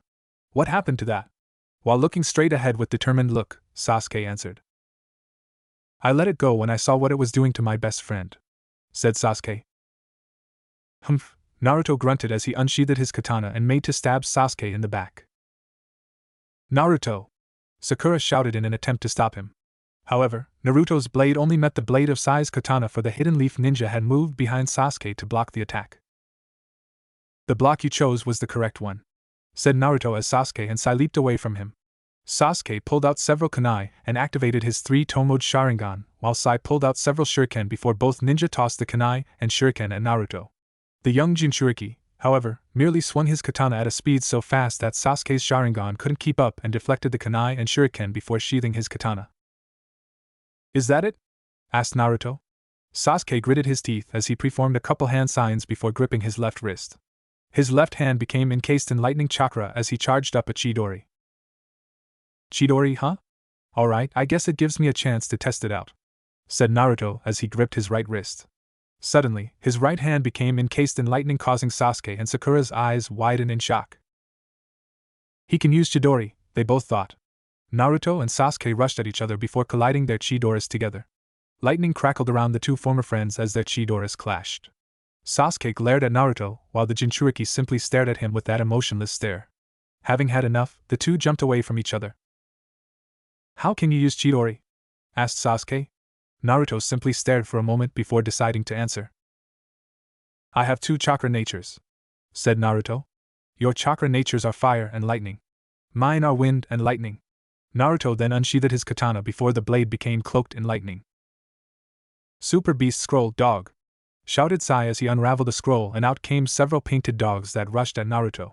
The rogue ninja, however, turned quickly and impaled one of the dogs with his lightning chakra-enhanced katana.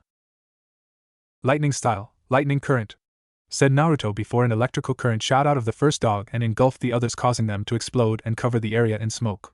Naruto then appeared in front of Sai once the smoke cleared and kicked him in the gut, sending him flying into the wall.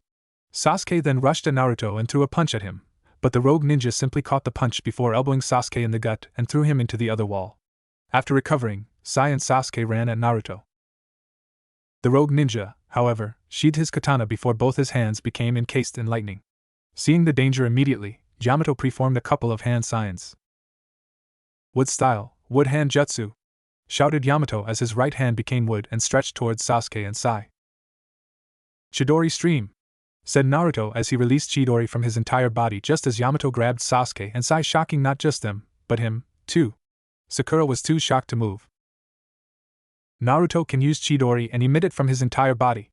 Just how powerful has he become, thought Sakura. She then got a look of determination as she dashed toward Naruto. Yamato, seeing this, went wide-eyed. Sakura, no! Shouted Yamato. I have to do my part and help save Naruto. That's why I trained under Lady Tsunade, thought Sakura as she reached Naruto and threw a chakra-enhanced punch at him. Naruto sidestepped the punch before having to jump back when Sakura threw a chakra-enhanced kick at him. However, Naruto saw as Sakura disappeared in cloud of smoke. A clone, thought Naruto. He then looked up to see Sakura coming down with her right foot aimed at him. Heaven kick of pain! Shouted Sakura as she came down. Naruto, however, jumped out of the way just before Sakura's kick hit the ground, causing the floor to crack and shoot up. The blow was so severe that it cracked the walls and the ceiling before the roof of the hideout collapsed. Once the smoke cleared, everyone looked toward the cliff to see Naruto sitting there with that same emotionless look. You trained under Granny Tsunade, didn't you, Sakura? Said Naruto. She's the only one who knows how to use that heaven kick of pain jutsu. He then appeared behind the pinkette and struck her with a chop to the back of the neck. Sakura's eyes widened as she felt herself slipping into unconsciousness. I couldn't was Sakura's last thought as she fell forward only for Naruto to catch her. Naruto gently laid the unconscious Sakura down before turning to face Sasuke, who had managed to get free of Yamato's grip. Sasuke made a couple hand signs before gripping his left wrist. His left hand became encased in lightning as he charged up a Chidori. I'm taking you back, shouted Sasuke. Naruto held out his right hand as he charged up a Rasengan. It's over, said Naruto. Yamato quickly grabbed the unconscious Sakura before getting himself and Sai away from the area. Lightning and wind whipped around the two former best friends as they stared each other down. One determined to save his friend from the darkness. The other determined to continue immersing himself in the darkness. Finally, after having briefly seen their past conflict from 2.5 years ago flash before their eyes, Naruto and Sasuke launched themselves at each other. Naruto! Screamed Sasuke. Sasuke! Screamed Naruto. Chidori! Rasengan! The two jutsus collided with each other just as they had all those years ago, causing a black sphere of energy to form around the two. However, white cracks formed on the sphere and spread all along it before the sphere exploded. When the dust settled, Yamato reappeared with Sai and Sakura before looking to find a battered and bloody Sasuke whose left arm was covered in his own blood. He then noticed Sasuke was looking toward the cliff and looked there also only for his eyes to go wide. There stood Naruto completely unharmed. I'm done holding back against you, said Naruto in an irritated tone as he held out his right. What? He wasn't fighting at full strength, thought Yamato. Naruto started charging a Rasengan before it became encased in lightning. He then held it up before 4 blades came out of it and began rotating around it. Suddenly, however, a hand grabbed Naruto's wrist, causing the jutsu to dispel as he looked to his right to find that Orochimaru was responsible for interrupting. I wouldn't use that jutsu yet, said Orochimaru. Besides, we need them. Naruto glared at Orochimaru. Let go, said Naruto in a cold and menacing tone. I'd listen to Lord Orochimaru, said a voice, causing Naruto to look to his left to see Kabuto. Give me one good reason, said Naruto. Orochimaru chuckled. How about them taking out as many Akatsuki members as possible for us? Asked Orochimaru. Naruto glared at Orochimaru. That's a pitiful excuse, said Naruto. Kabuto sighed. The Akatsuki are hunting the tailed beasts and have already gotten their hands on the one tail. They'll come after you sooner or later. So why not have them take out as many as possible so that way your battle with Itachi will go undisturbed? Explained Kabuto. Naruto looked toward Kabuto before his hand went limp in Orochimaru's grip. Bright boy, said Orochimaru as he let go of Naruto's arm, allowing to fall by Naruto's side. Naruto looked down at the beaten Team Kakashi. Get in the way again and I'll crush you. That's all, said Naruto. Suddenly, Orochimaru, Kabuto and Naruto's feet all were engulfed in green flames that slowly rose up their bodies and made the parts that already were engulfed disappear. Wait, Naruto! Shouted Sasuke as he made one last attempt to convince his former best friend to come back with him. Naruto then pulled out a pink gem and tossed it to Sasuke, who caught it. Sasuke found a note tied on it that was addressed to Sakura. He then looked back up in time to see his former best friend and the two sound ninja disappear. 6 months later. It had been a full 3 years since Naruto parted ways from the Hidden Leaf Village now, and a full 6 months since his fight with Team Kakashi. He was currently sitting on a rock above the new hideout while awaiting Orochimaru to come start the next phase of his train. Orochimaru's illness is starting to hinder my training, and on top of that my strength is at level beyond even his. Not to mention he intends to take over my body soon. I think it's about time for me to put my plan into effect, thought Naruto. Suddenly, thousands of sound ninja appeared all around Naruto. What's the meaning of this? Asked Naruto in that same emotionless tone. Orochimaru then appeared along with Kabuto. I think it's time to test the power you've gained so far, Naruto, said Orochimaru with a sadistic grin. Which is why you will face 5,000 of my followers. All Jonin and Umbu. Naruto stood up before 4 shadow clones appeared. Going to need help? Asked Kabuto. Naruto rolled his eyes. As if. I simply want to get this over with as quickly as possible, said Naruto. Orochimaru chuckled. Hehehehe, very well, said Orochimaru. Then let's see if you can beat them within 3 minutes. Naruto looked toward the group of sound ninja. I'll only need 2, said Naruto before he and his shadow clones took 1,000 apiece and rushed headlong into the army of Sound Ninja. Orochimaru and Kabuto watched as Naruto and his clones took on the army of Sound Ninja with ease. Orochimaru chuckled as he watched his vessel plow through the Sound Ninja like they were nothing. Soon that will be my body. I had my doubts about forsaking my original plans of having the Sharingan, but this worked out nicely instead. Far better than I originally hoped, thought Orochimaru. He ha ha ha ha ha ha, laughed Orochimaru. He and Kabuto then noticed that Naruto's shadow clones were gone and Naruto was sitting on the rock he had been perched on when they appeared surrounded by 5,000 defeated Sound Ninja. Well done, Naruto. And without a single fatal blow, said Orochimaru. But you need to let go of your mercy. A ninja must be ruthless. Compassion will be your downfall. Naruto looked toward Orochimaru with a glare. Unlike you, Orochimaru, I only kill if needed. Not if I have a choice, said Naruto as he stood up and headed into the hideout. That afternoon, Orochimaru was in his bed going through a rough coughing fit. Cough, cough, cough, Orochimaru coughed as blood leaked out of his mouth. Kabuto looked on in worry. This is gonna require administering a rank 10 pill, thought Kabuto. He then handed Orochimaru a glass of water. This damn body is at its limit, said Orochimaru. Kabuto walked toward the door. Wait here. I'll go get the medicine, said Kabuto before opening the door, stepping out and closing it. Outside the room, Kabuto turned toward the 2 Umbu-level Sound Ninja guarding the door. Don't let anyone in there unless I'm with them, said Kabuto before he started walking down the hall toward his lab. Lord Orochimaru's current body won't last much longer. Tomorrow, or better yet tonight, we must perform the transference ritual. Meanwhile, Naruto was in his room meditating when his eyes snapped open. Time to go, said Naruto as he stood up. He then disappeared. Orochimaru's room. The 2 Sound Umbus standing guard heard footsteps approaching before seeing Naruto walking toward them. Halt! Lord Kabuto ordered us not to let anyone in without him by their side. Including you, Naruto Uzumaki, said Sound Umbu number 1. Naruto glared before disappearing. He then reappeared behind the 2 Sound Umbu followed by them dropping to the ground unconscious. I didn't ask to be let in anyway, said Naruto before turning toward the door. He then unsheathed his katana and rested the blade on his shoulder. He lifted his left hand toward the door before it became encased in lightning. The curse mark overtook the left side of his face. Chidori spear, said Naruto as a spear of lightning shot toward the door. Inside the room, Orochimaru was still sitting on his bed while waiting for Kabuto to return. Where is he? Thought Orochimaru. Suddenly, a spear of lightning shot through the door and impaled Orochimaru in the right shoulder. Arg! Grunted Orochimaru as he looked toward the door. The door then split in half to reveal Naruto with his left hand encased in lightning, and the spear extending from it. I knew you would come for me, said Orochimaru. Naruto looked at him with an emotionless expression. Then you know what my intentions are, said Naruto. I can be merciless even to you. He then walked toward the right side of the bed before lifting his katana above his head with the intention of cutting Orochimaru in half. The snake Sannin quickly opened his mouth before spitting out a white snake. Naruto stopped his movement and watched as the snake then spat out another Orochimaru. The Chidori spear dissipated as the curse mark receded.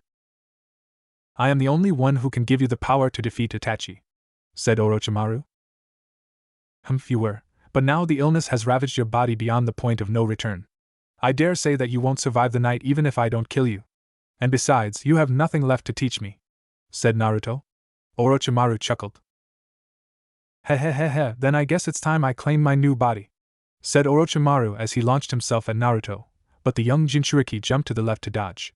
Orochimaru then opened his mouth and outpoured thousands of snakes that shot toward Naruto. The snakes swarmed around Naruto before being blown away. Orochimaru's eyes widened in shock at what he saw. Naruto's whisker marks were darker, and his eyes were red with slits for pupils, but he was surrounded by red chakra that took the shape of a fox with 2 tails. Naruto, 9 tails, 2-tail mode, looked toward Orochimaru with a glare. As I said, I can be merciless even to you, said Naruto. He then extended his chakra-clawed hand toward Orochimaru and grabbed him before slamming the snake Sannin into the ground. He then walked over to Orochimaru before taking his katana and stabbing the snake Sannin in the chest.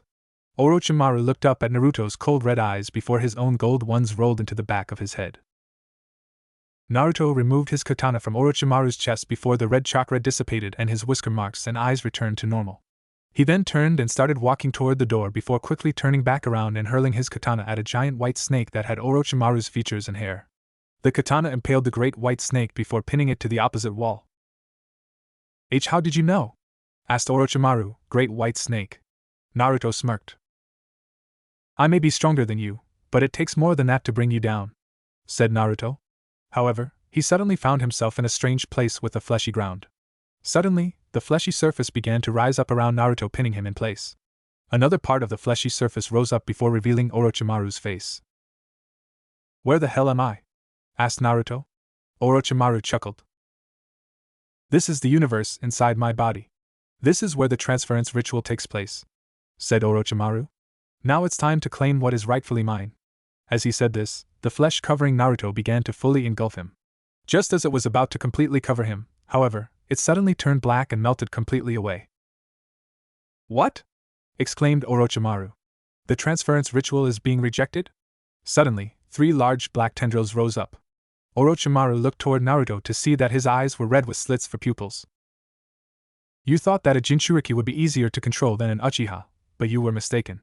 You claimed to be a genius and yet you made the most common mistake. Now you and your dream die here, said Naruto, Nine-Tails Chakra. The tendrils then moved toward Orochimaru. No! I am Orochimaru.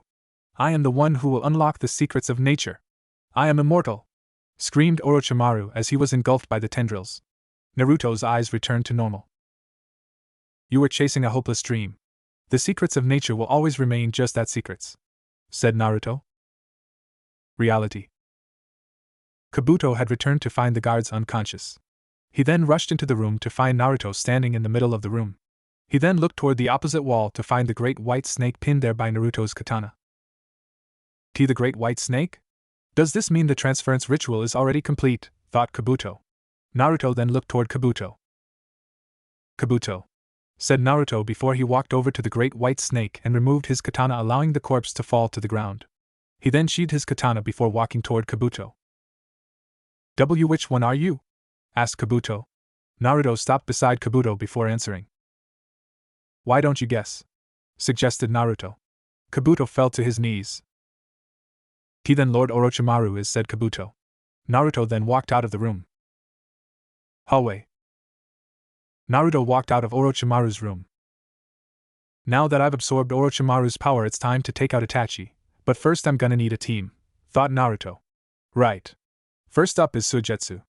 With that, Naruto proceeded toward the lab. Laboratory. Naruto arrived in the lab to find the door to the holding tank sealed shut with 2 Jonin-level sound ninja standing guard. Halt! Only Lord Kabuto and Lord Orochimaru are allowed in here, said sound ninja number 1. Orochimaru is dead, said Naruto as he continued walking toward them. Both ninjas' eyes went wide with shock. What? Exclaimed both ninja. Naruto then disappeared before reappearing behind both ninja. Both sound ninja dropped to the floor unconscious. Naruto looked toward the door. Better hurry before Kabuto gets over his shock and sounds the alarm, thought Naruto. He then unsheathed his katana before the blade became cloaked in lightning chakra. Naruto then swung his katana straight down and split the door in 2. Naruto proceeded into the room to find the walls lined with tanks full of water.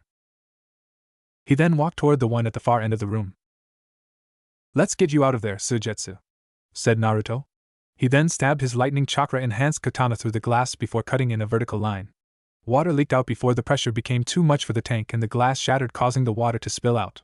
Naruto then looked down at the water as he sheathed his katana. Get up, Suigetsu, said Naruto before he slammed his foot on the ground. Oh. Alright, I'm up, said a voice before the water rose up and took the form of a human with white hair and purple eyes. He wore a purple sleeveless vest with white pants and ninja sandals. On his back was a large sword and on his belt was a bottle for keeping water. What are you doing here, Naruto? You're gonna piss off Orochimaru if he finds out you freed me, said Suigetsu. Orochimaru is dead, said Naruto, causing Suigetsu's eyes to widen. I killed him before coming down here. Well, you have my thanks, but why free me? Said Suigetsu. Because I need you and 2 others. I'm making a team.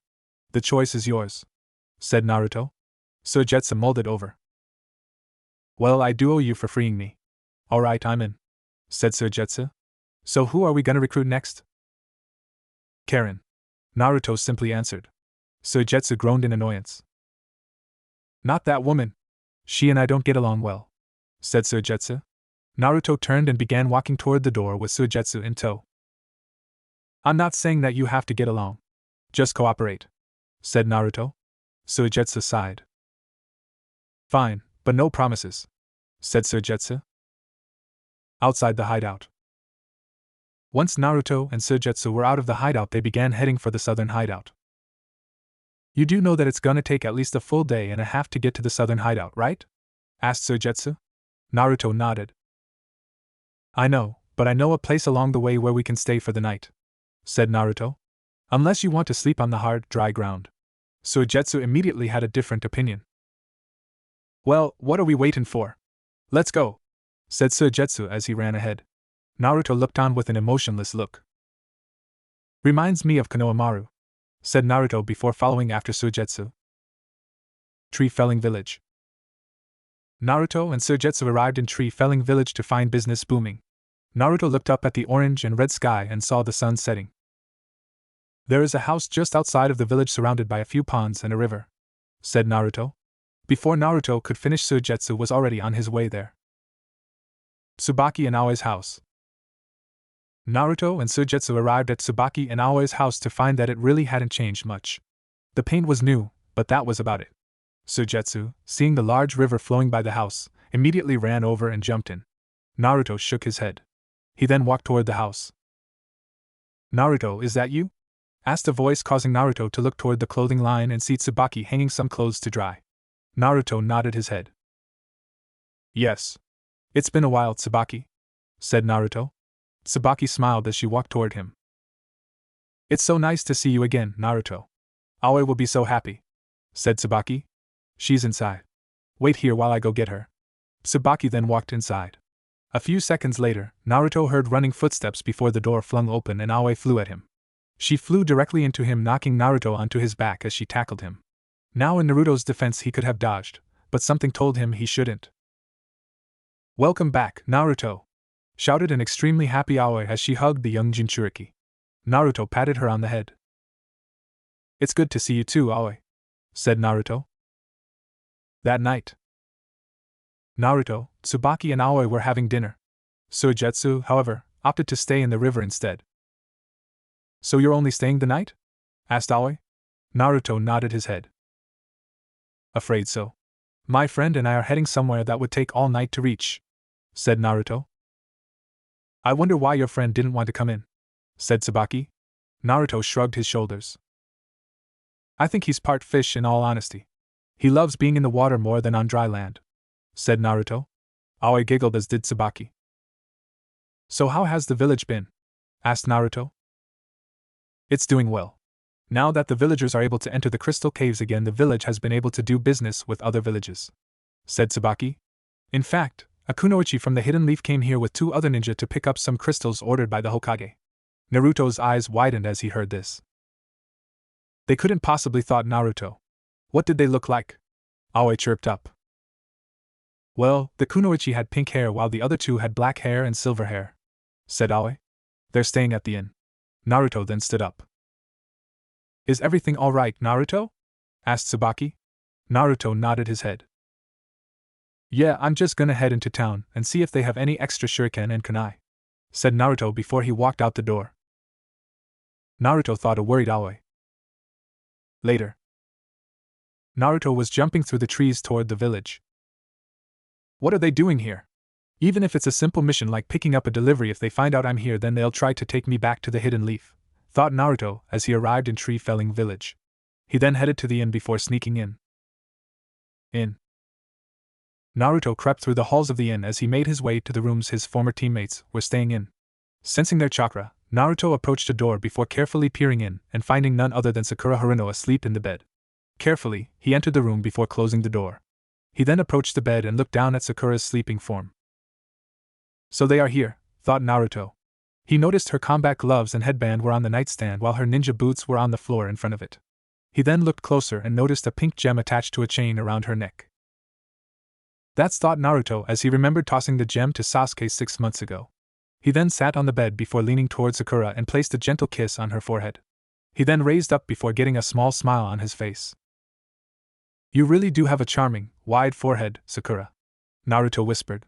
Sakura stirred slightly before a small smile graced her lips. Naruto, Sakura said in her sleep. Naruto silently chuckled before making his way to the window. He silently opened it before leaping out and making his way back to Tsubaki and Aoi's house. Forest. As Naruto was making his way through the forest to Tsubaki and Aoi's house, he stopped when he felt a presence following him. Come out. I know you're there, said Naruto as he rested his right hand on the hilt of his katana. A very familiar face then appeared. Naruto smirked as he turned to face his old sensei, Kakashi Hatake. Naruto said, Kakashi? Kakashi, it's been a while, said Naruto. Naruto, what are you doing here? I honestly didn't expect to find you here, said Kakashi. Why I'm here is none of your concern. I really shouldn't be your concern anymore since I parted ways with the leaf a long time ago, said Naruto. Naruto, word has gotten out that you killed Orochimaru. Sakura and Sasuke thought that meant you were coming back home, but that isn't the case, is it? Said Kakashi. TCH, I will not be kept from my goal. Not even by you damnable leaf ninja, said Naruto. Kakashi's lone visible eye widened in surprise. Naruto, you really have fallen into the darkness, thought Kakashi. Do you think I'm gonna believe that you want nothing to do with the hidden leaf? Naruto raised a blonde eyebrow in question. What do you mean? Asked Naruto. I know what you did in Sakura's room, said Kakashi, causing Naruto's eyes to widen slightly. You still love her, don't you? Naruto growled in irritation. Whether I still care about Sakura or not doesn't matter. I will see my goal to its completion, said Naruto as he turned away from Kakashi and began walking away. Naruto, wait, said Kakashi as he attempted to follow Naruto. However, Naruto tossed a piece of paper on the ground before a barrier appeared between him and Kakashi.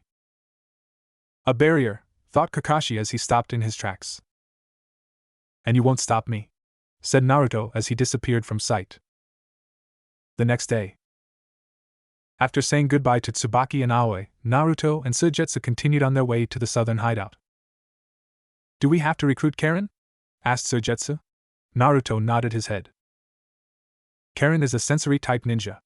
I'm only able to sense chakra that I'm familiar with, so she is needed, said Naruto. Man, that woman is gonna make this trip a bitch, said Suigetsu. I can always stuff you back in that tank, said Naruto. That effectively silenced Suigetsu. Southern hideout. Naruto and Suigetsu arrived at the shore to find the southern hideout out in the middle of the ocean. Suigetsu's sweat dropped. Well, now what? Asked Suigetsu. He then looked toward Naruto to see him remove his shirt before he changed into his curse-marked second state. You love water so much. You figure it out, said Naruto, curse-marked second state, as he jumped in the air and flew toward the southern hideout. Suigetsu growled. Bastard, thought Suigetsu. Inside the southern hideout. Naruto landed inside the southern hideout before changing back to normal. He then looked around. Now where are you, Karen? Thought Naruto. Suigetsu then made his way in. Yeah, thanks a lot for the help, you bastard, said Suigetsu as he walked up to Naruto. If you needed help getting across, then you should have asked, said Naruto without looking at him. Suigetsu growled. Oh, it's you too, said a voice. Naruto and Suigetsu looked back to see a girl with long red hair, red eyes and a double A-cup bust. She wore glasses, a long-sleeved purple zip-up shirt that was unzipped at the bottom to reveal part of her stomach, black shorts and ninja boots. Karen, said Naruto. Since you're here, then the rumors that Orochimaru is dead are true, said Karen. It's still hard to believe that you killed him, Naruto. Well, his illness had already weakened him, said Naruto. But that's beside the point. Karen, I need you. Come with me. Karen's eyes widened. What? I can't leave. There are still inmates here that I'm in charge of, said Karen. Fine.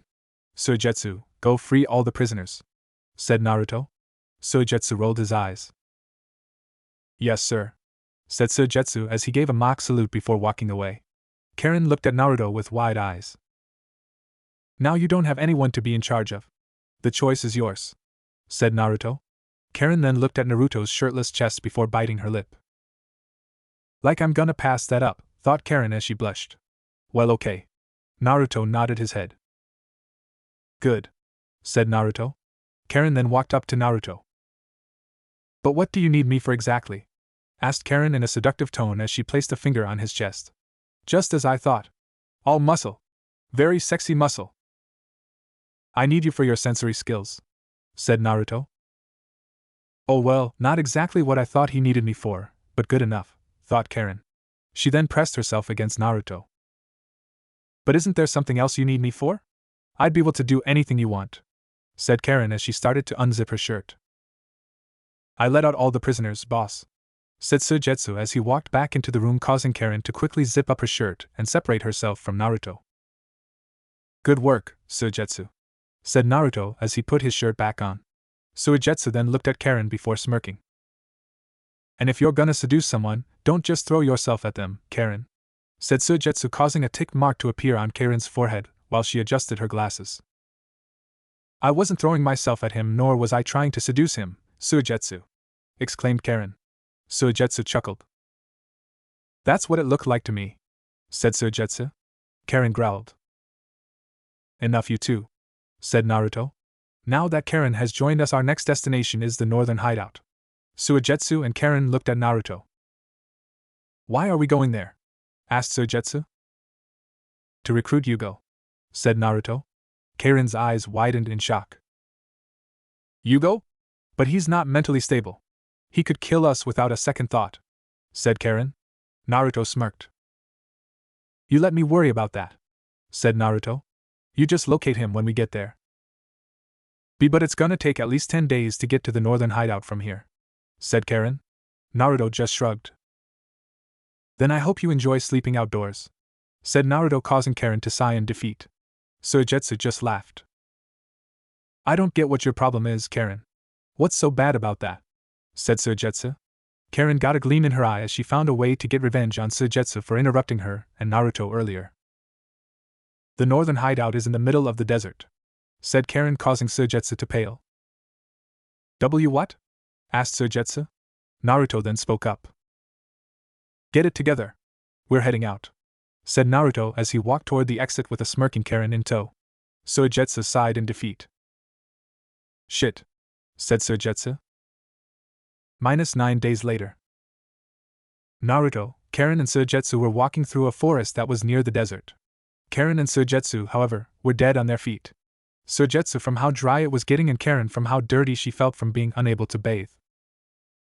How much further is it? Asked Suigetsu. At least another day, said Karen. Suigetsu sighed.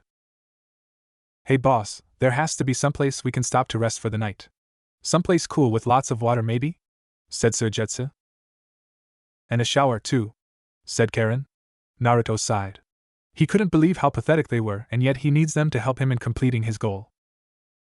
Hopefully Yugo isn't as useless as they are, thought Naruto. He then noticed a building they were coming up to. It looks like you're both gonna get your wish, said Naruto. Karen and Suigetsu looked at Naruto in confusion before seeing the building up ahead. The moment they read the sign, their eyes turned to stars. It was an inn with a hot spring. They then sped past Naruto and ran to the inn. Seems they found some extra energy to be able to run that fast, thought Naruto as he continued at his normal pace with the sun setting. That evening, Suigetsu jumped into the hot spring. Phew, that's better. May not be cool, but at least it's water, said Suigetsu as Naruto walked in wearing a towel around his waist. He then got in the water. I'll admit it is a nice change from sleeping on the ground, or in a tree, thought Naruto. So Naruto, where are you from exactly? Asked Suigetsu. That's nothing for you to be concerned about, said Naruto. Come on, spill it. You already know that I'm from the Hidden Mist and the Bitchy Banshee is from Hidden Grass. So where are you from? Said Suigetsu. Naruto sighed. Hidden Leaf, said Naruto. Hidden Leaf? You mean that village Orochimaru wanted to destroy? Asked Suigetsu. Naruto nodded his head. That's the one. I actually fought Orochimaru back then to protect that village with the stupid dream of becoming Hokage. In the end, I woke up to reality and realized that no matter what I did, the villagers would hate me," said Naruto. "So why did they hate you?" asked Suigetsu. "Because I'm the Ninetales Jinchuriki," said Naruto, causing Suigetsu's eyes to widen in surprise before he whistled. "But doesn't that mean you have to be careful how angry you get, or it'll," said Suigetsu. Naruto shook his head. "The fur ball and I came to an agreement. I don't piss it off and it don't try to take over," said Naruto. Suigetsu nodded his head in understanding. "So why hasn't the leaf tried to get you back yet? I know that the hidden villages all have to have a tailed beast, so I figured they'd be busting their balls trying to get you back," said Suigetsu. "When you're constantly moving between hideouts, it makes you difficult to locate. And they've tried a couple times to bring me back, but I proved that I was too powerful," said Naruto. He then got up and stepped out of the water while Suigetsu dove under. Karen then walked in wearing nothing but her glasses and a towel. "Karen, what are you doing in here?" "This is the men's hot spring," said Naruto with a raised eyebrow. "Oh, is it? I wasn't paying attention," lied Karen. Now to put seduce the hunk into action. Karen then removed her glasses before setting them on the bench and smiling a seductive smile.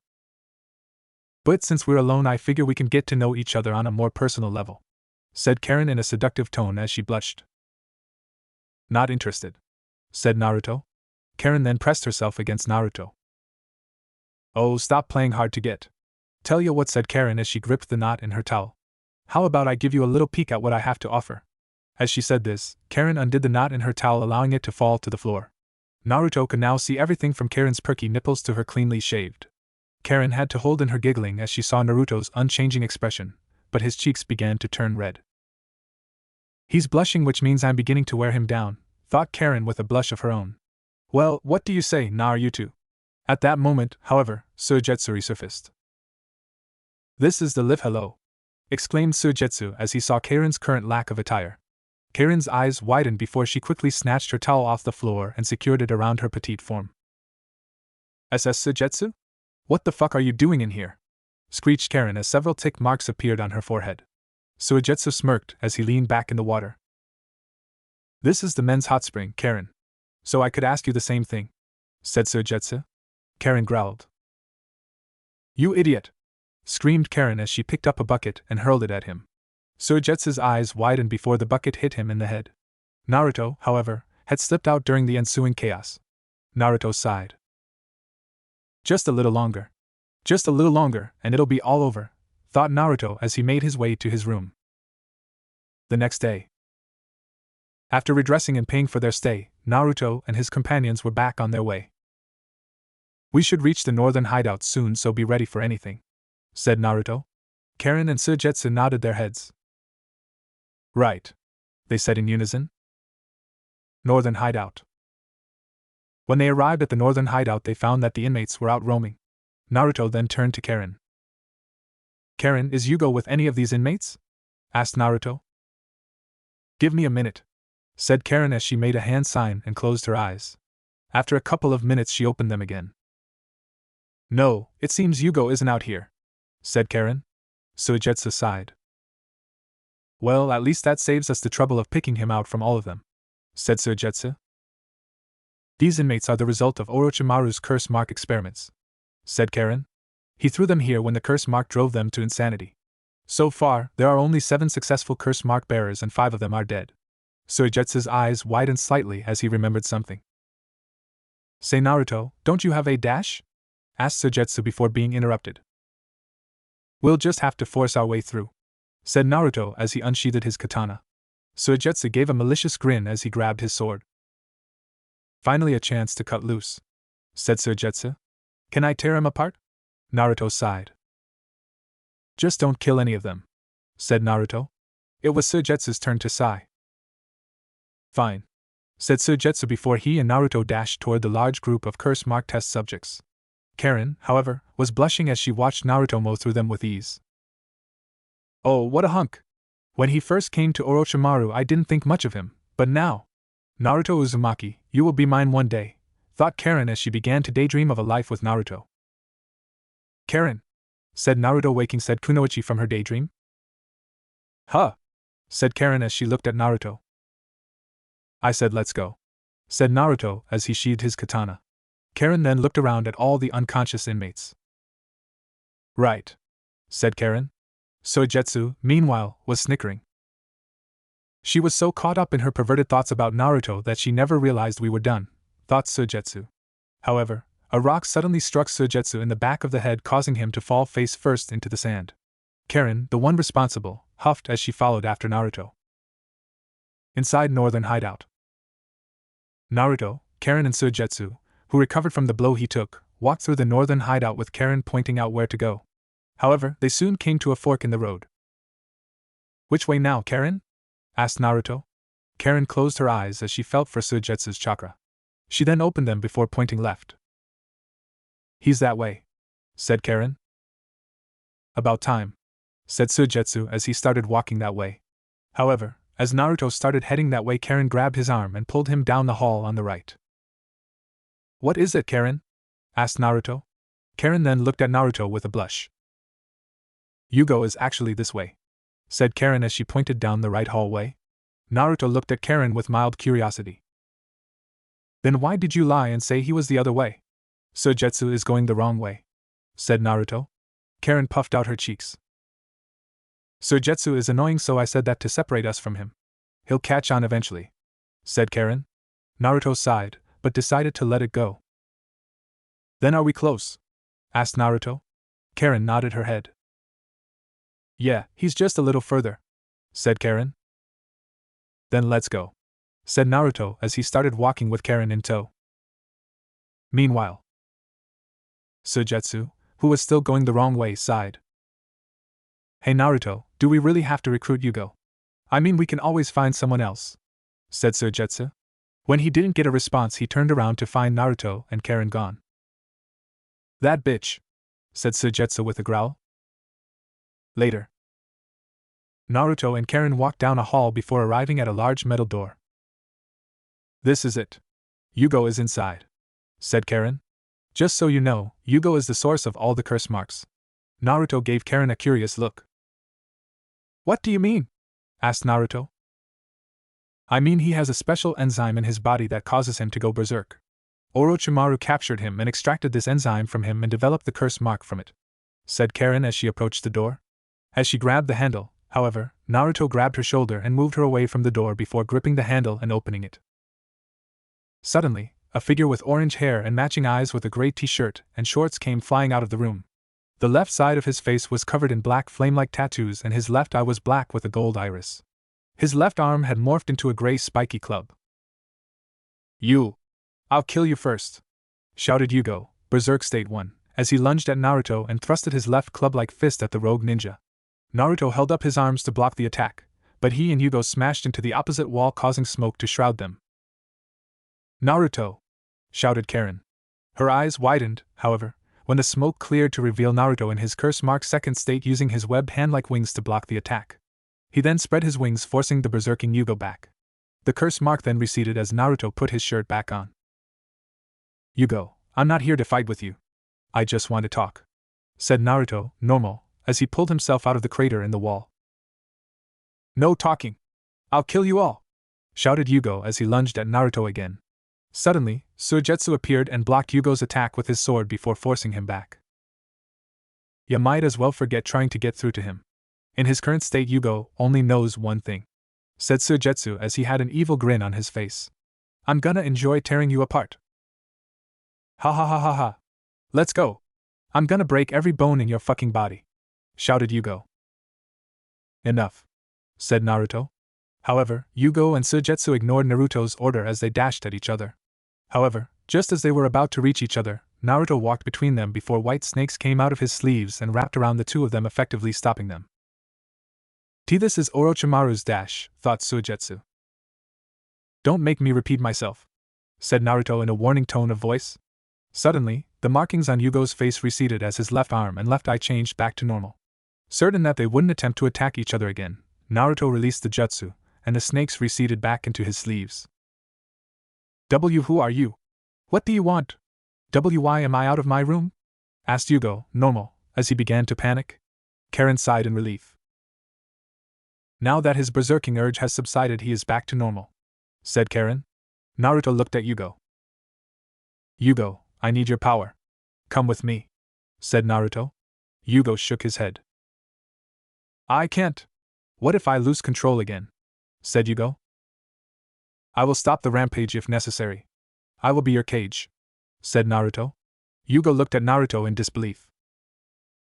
How can you stop the rampages? Only Kimimaro could stop them, said Yugo. Kimimaro is dead. He died for me, said Naruto. Yugo's eyes widened in recognition. Then you must be Naruto Uzumaki. Kimimaro told me how you were Orochimaru's chosen vessel. The one to replace him, said Yugo. Naruto nodded his head. That is correct.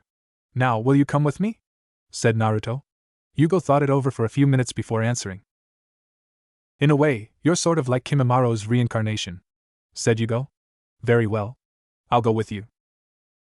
Good. Now let's get out of here and I'll explain why I need you three, said Naruto before he turned and began walking back to the exit with Karen, Suigetsu, and Yugo in tow.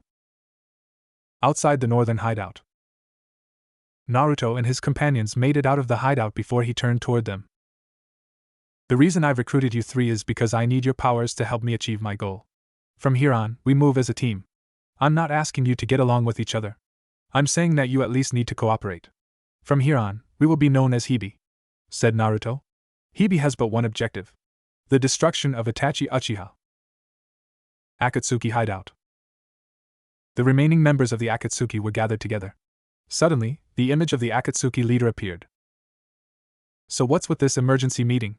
Asked Kisame. Orochimaru is dead. It seems the Nine-Tails Jinchuriki is responsible, said the leader.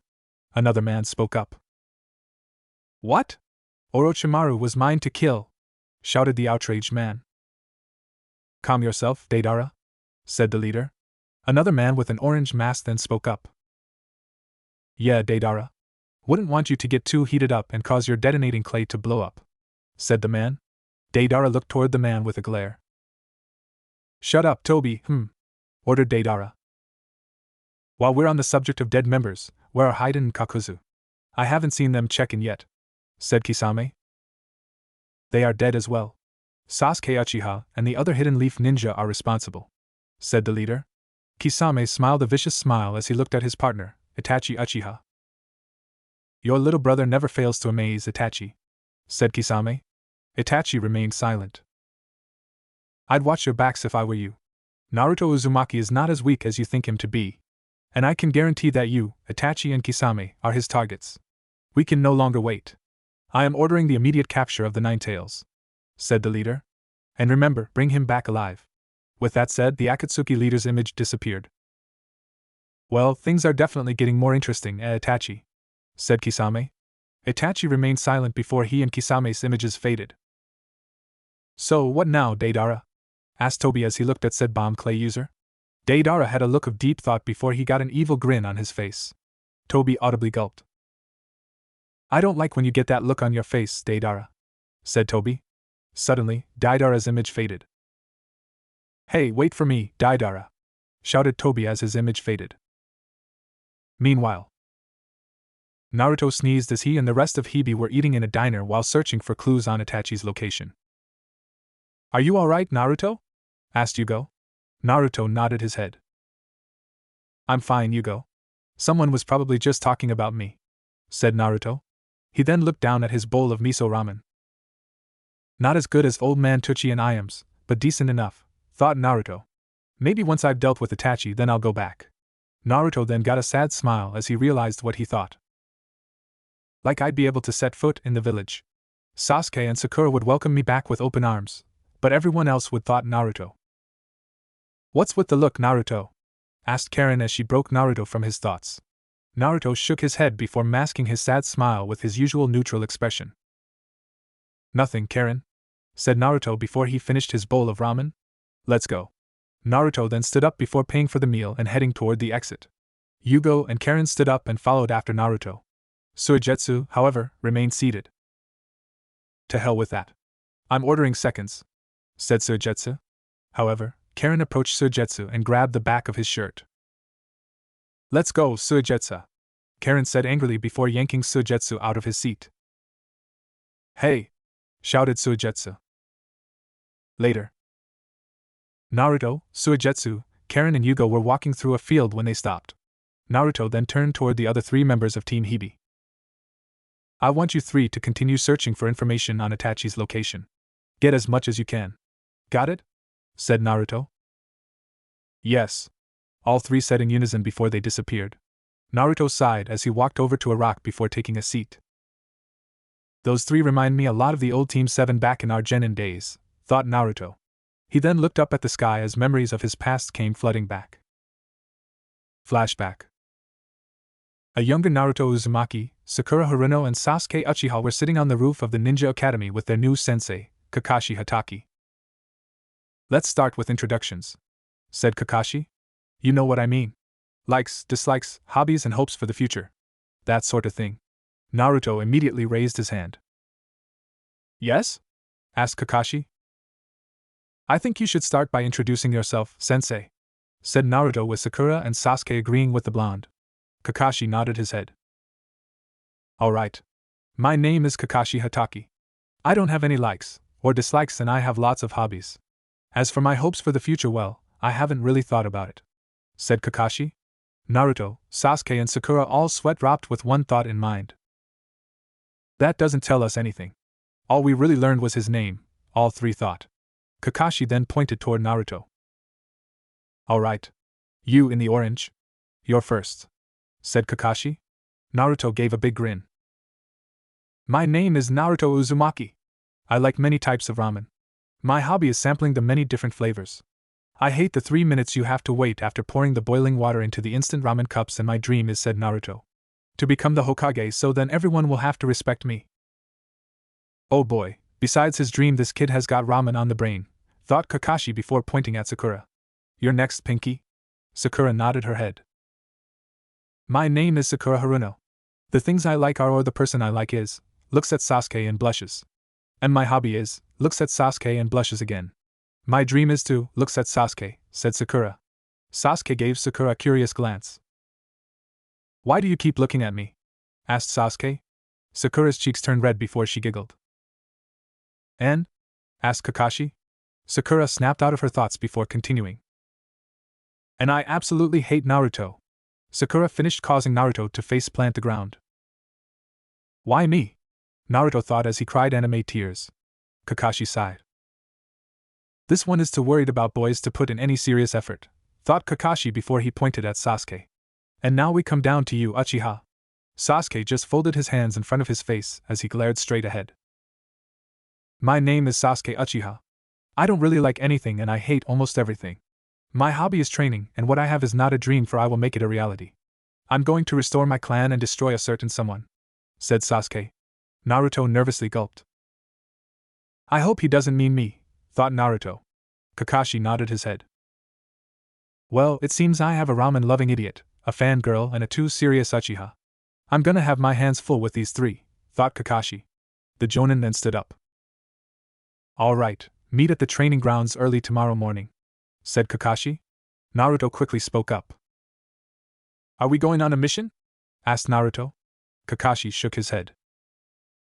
No, I'm gonna put you 3 to the test.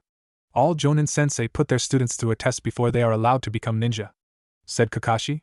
At this, Naruto grew a tick mark. Hey, you can't do that.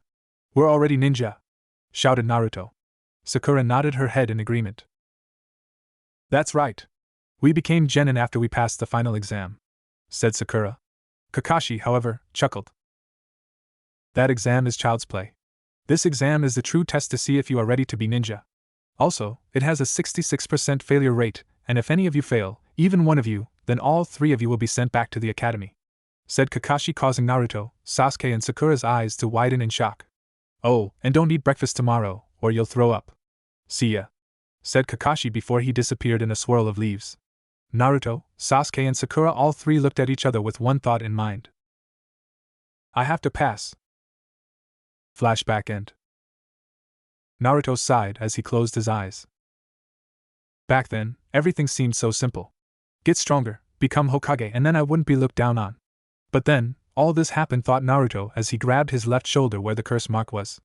After I got this curse mark, everything seemed to go to hell. Naruto then shook his head. This is no time to be regretting what is past. Itachi, I'll make you tell me what really happened the night the Nine Tails attacked, thought Naruto. He then looked toward the forest as he felt a presence. Come out. I know you're there, said Naruto.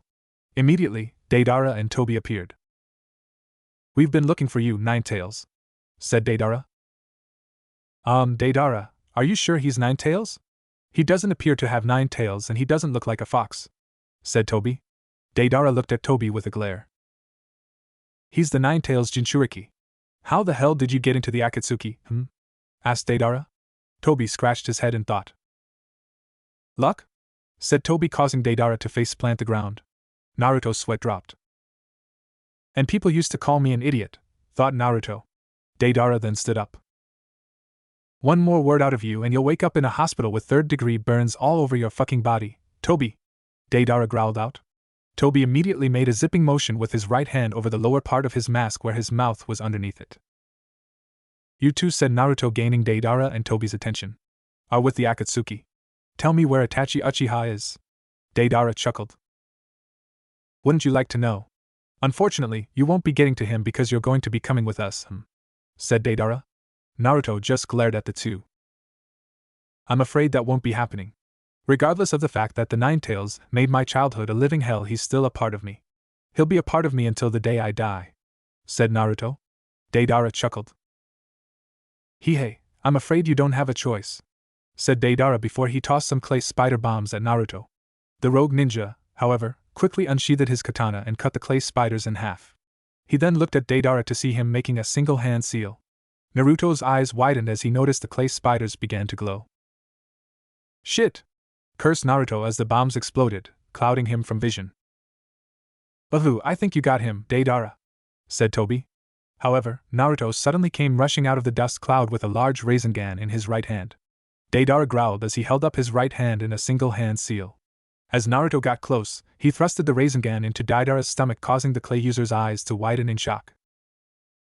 Giant Rasengan!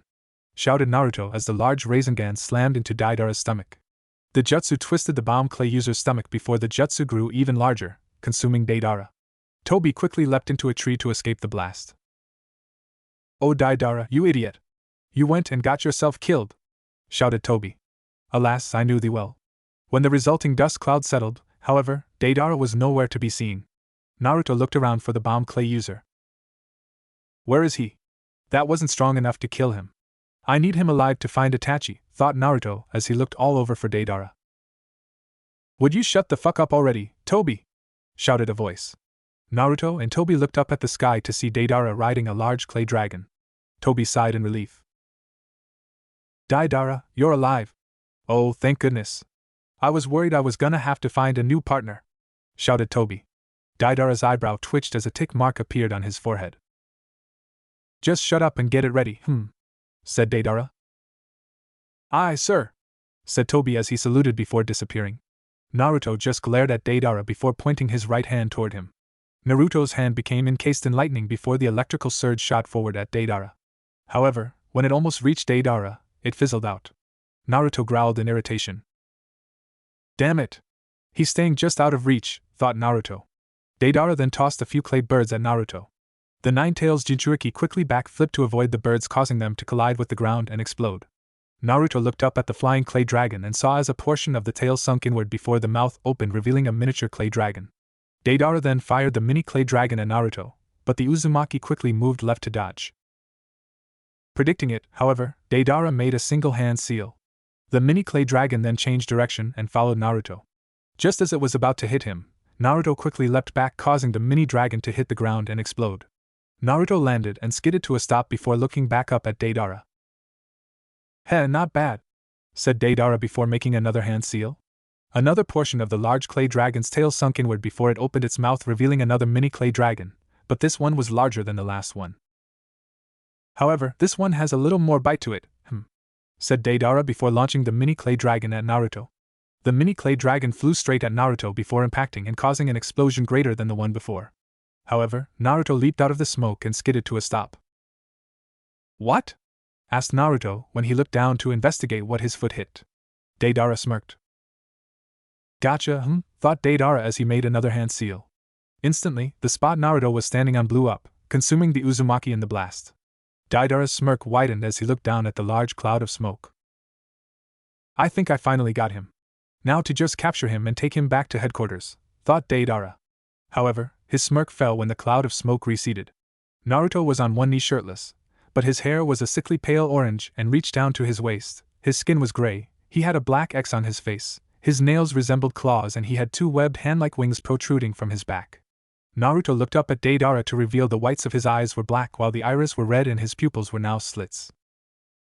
Orochimaru's curse mark, huh? Didn't know it could grow wings, thought Deidara. He avoided the blast by flying upward, however, it seems the blast burnt his legs a little. Suddenly, a few feet away, the ground split open before Toby popped out. Hey Deidara! It's ready! Shouted Toby. Deidara looked toward his partner and nodded. Good, now get out of here, said Deidara. Naruto glared at Deidara. Guided missiles from the air and land mines from below.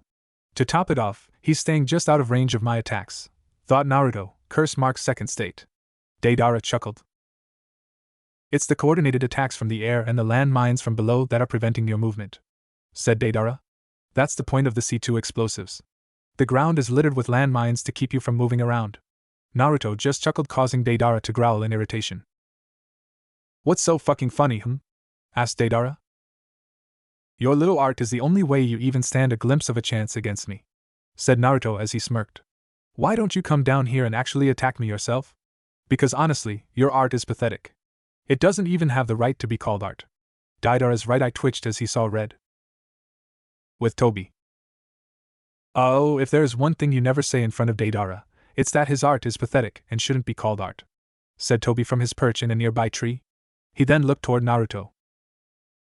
What are you gonna do now, Ninetales? Said Toby as a red gleam shone from the single eye hole in his orange mask. With Naruto and Deidara. You little shit! I'll show you that my art is better than anyone's, shouted Deidara as he made a single hand seal. Another section of the clay dragon's tail sunk into the tail before it opened its mouth, revealing a mini clay dragon that was larger than the last two. Naruto's smirk fell as his webbed hand-like wings twitched. Deidara, however, noticed this. Oh no, you don't! Die! Screamed Deidara as the large clay dragon shot the mini one at Naruto. The Ninetales Jinchuriki looked on wide-eyed before quickly grasping the handle of his katana. The mini clay dragon impacted with its target, causing a massive explosion. Once it settled down, all that was left was thick black smoke. Did I get him? Thought Deidara. He then noticed Naruto's katana come spinning out of the smoke before impaling the ground. Deidara smirked as he figured he finally managed to put down the Ninetales Jinchuriki. Probably should have held back, but oh well. The leader can simply put the plan on hold until a new Ninetales Jinchuriki appears, thought Deidara. However, his smirk fell when he looked back down to find the smoke had cleared to reveal Naruto on the ground, still alive and missing his right webbed hand-like wing. Still alive, huh? Said Deidara before shrugging his shoulders. Oh well, you shouldn't have used your wings to shield yourself. Now you can't fly with just one wing, Naruto then held up his left fist and yanked it backwards, revealing a wire Deidara hadn't noticed him holding on to. Deidara looked behind him to see two demon wind shuriken coming right at him. He quickly made the clay dragon do a barrel roll to the right to avoid the incoming shuriken. The shuriken passed him as Deidara smirked down at Naruto. Did you honestly think that would work? Said Deidara as the clay dragon opened its mouth to reveal another clay dragon that was twice the size of the last three. Fuck capturing you! Die, Ninetales! As he shouted this, the clay dragon shot the mini one at Naruto. Reacting quickly, Naruto leaped at his katana. Deidara's smirk widened. Lateral movement? Whatever, it doesn't matter. Land mines, or missiles, Naruto Uzumaki is dead, thought Deidara. However, Naruto landed on his katana. He then looked up at a shocked Deidara as he stood on his right foot on the hilt of his katana before he held out his right hand and formed a Rasengan. Suddenly, 4 blades of wind nature chakra came out of the Rasengan before Naruto aimed it at the large clay dragon. He used his katana to check for land mines and create a foothold for himself, thought Deidara. Wind style, Rasen Shuriken! Shouted Naruto as he tossed the Rasen Shuriken at the clay dragon.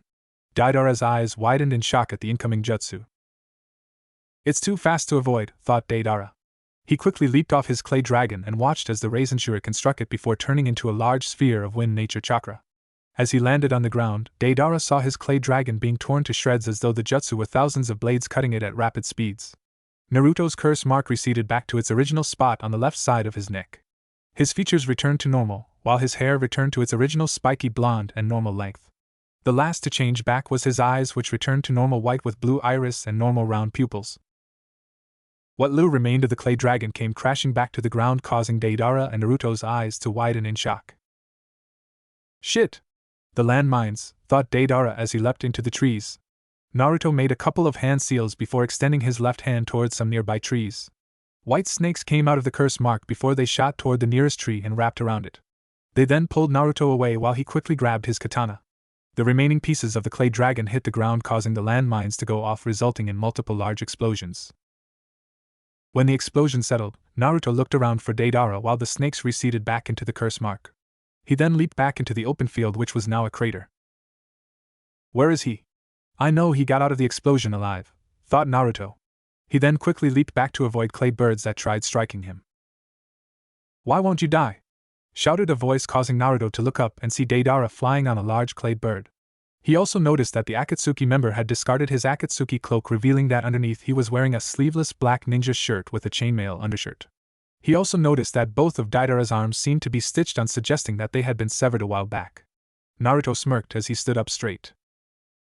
The reason I won't die is because I need to learn the truth from Itachi. Once I do, then I intend to return home, said Naruto. Deidara continued to glare at Naruto until he suddenly smirked. And why would a rogue ninja like you want to go back to the Hidden Leaf? You'll still be treated like shit, said Deidara. Naruto shook his head. You wouldn't understand. I have a few people waiting for me there, said Naruto as an image of Team 7 flashed before his eyes. Deidara's smirk grew wider. Like who? Itachi's little brother Sasuke? That guy acted like he was better than everyone else and wanted revenge on Itachi for the massacre of the Uchiha clan. Your old sensei Kakashi? He treated Sasuke better than you and didn't even bother to really train you at all. Or your old teammate Sakura? Said Deidara. That pink-haired bitch couldn't care less about you. Naruto glared at Deidara for calling Sakura a bitch. She always loved that Sasuke more than you, said Deidara. She's just a little pink-haired whore. Red chakra began pouring out of Naruto's body as he saw red at Deidara calling Sakura a whore. She's probably fucking that Sasuke right now, as we speak, said Deidara. She's just a pathetic little whore dash. Roared Naruto as red chakra shot up to the sky in the shape of a pillar, interrupting the clay user. The Nine-Tails Jinchuriki was unable to stand Deidara bad-mouthing Sakura anymore. Deidara readied himself for Naruto's next attack, but went wide-eyed when the red chakra pillar dissipated. Naruto had transformed. His entire body was covered in thick red chakra that resembled an incomplete nine-tails. He had 2 fox ears protruding from his head, his eyes were completely white, all his teeth were sharp, and he had 4 red tails swaying behind him. And for the exact description, look up the fight between Naruto and Orochimaru in Naruto's Shippuden. Roared Naruto, Nine-Tails, 4-tail mode. He crouched down on all 4s before opening his mouth. A black ball of chakra formed in his mouth before the out-of-control Naruto shot the ball at Deidara. Seeing the danger immediately, Deidara leaped off of his clay bird. When he landed, he watched as the black ball of chakra struck the clay bird and caused an enormous explosion. He then looked toward the 4-tailed Naruto only to see the Jinchuriki rushing right at him at near blinding speeds. He quickly dug his hands into the bags on his belt, but found he was all out of detonating clay. Shit! Cursed Deidara, who looked back at Naruto only to be struck in the side by a clawed hand. The 4-tailed Naruto's clawed hand ripped open Deidara's side, causing blood to spray out as it launched the clay user to the left. Deidara landed on the ground and skidded painfully to a stop. He clutched at his now open left side to try to stop the bleeding. Shit, I'm all out of detonating clay, and now the Nine-Tails Jinchuriki is going berserk. I hate to admit it, but it looks like I need to retreat for now, thought Deidara. However, before he could even sit up, Naruto landed on his chest, breaking his rib cage in the process. He then grabbed Deidara's arms and ripped them clean off, causing blood to spray out of the stumps that were left. Abahewawaha! Deidara screamed in agonizing pain. Naruto then stabbed a clawed hand in the right side of Deidara's chest, causing the clay user to cough up blood as he continued to scream in pain. Enough! Stop, please! Deidara begged, for he couldn't stand the pain. The 4-tailed Naruto, however, held his head up, and the four tails behind him curled toward his head as another black ball of chakra formed. What are you? Asked Deidara as he watched the sides of Naruto's mouth crack to allow him to open his mouth wider than humanly possible. The black ball of chakra fell into Naruto's mouth before the Jinchuriki slammed it shut. He then looked down at Deidara as the corners of his mouth let out a little smoke. Deidara's eyes widened in horror as he realized what the out-of-control Naruto was about to do. No, please don't, Deidara begged. In response, however, Naruto swung his clawed right hand over Deidara's throat.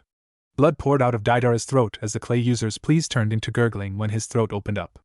Naruto opened his mouth and then fired the black ball of chakra directly at Deidara, causing another enormous explosion.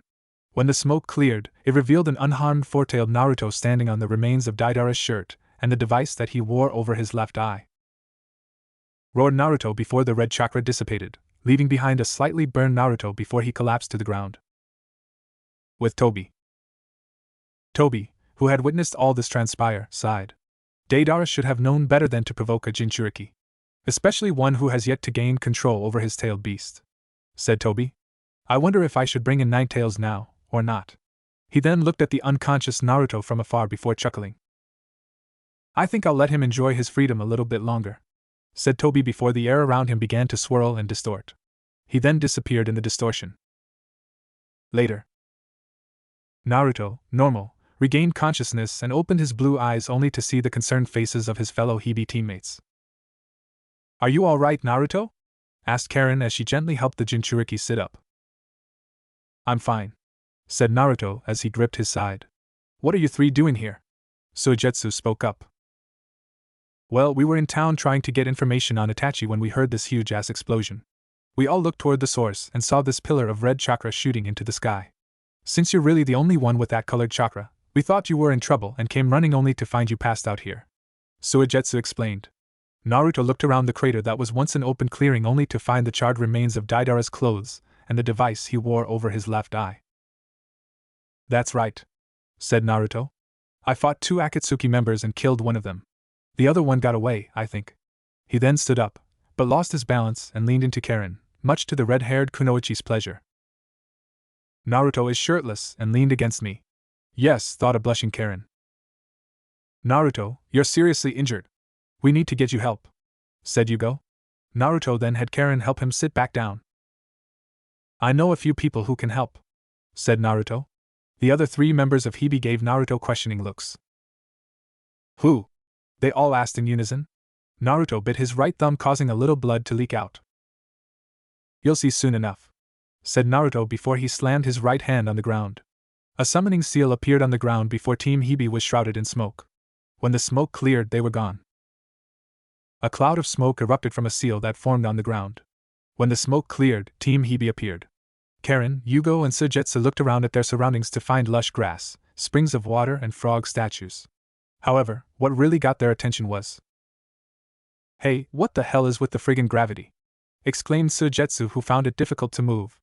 Karen and Yugo also found it difficult to move. It's because the climate is thicker here on empty Mayaboku, said a voice. The 3 other members of Heibi looked around before they looked at Naruto, who was chuckling. Hey Sage Gramps, said Naruto. The 3 other members of Heibi looked at Naruto in confusion, who was still leaned against Karen, before he weakly pointed towards something. They followed where he was pointing only to find a small toad that was a turquoise green, had orange eyes with rectangular pupils, white hair in the middle of his head, and wore a tan hooded cloak.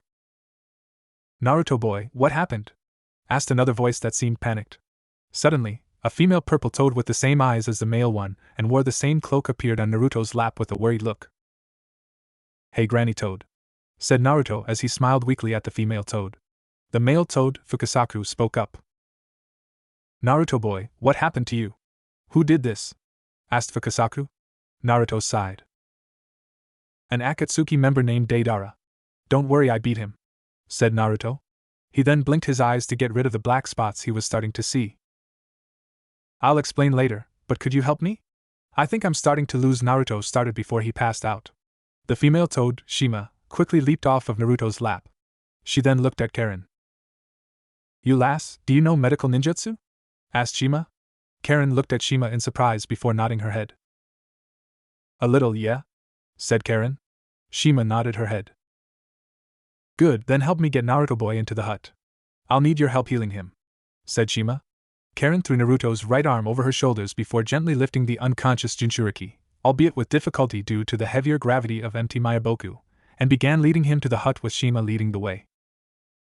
Later, after healing Naruto to the point that the Nine Tails healing factor could take over and finish the rest, Karen bandaged up Naruto's head, having bandaged his stomach as well.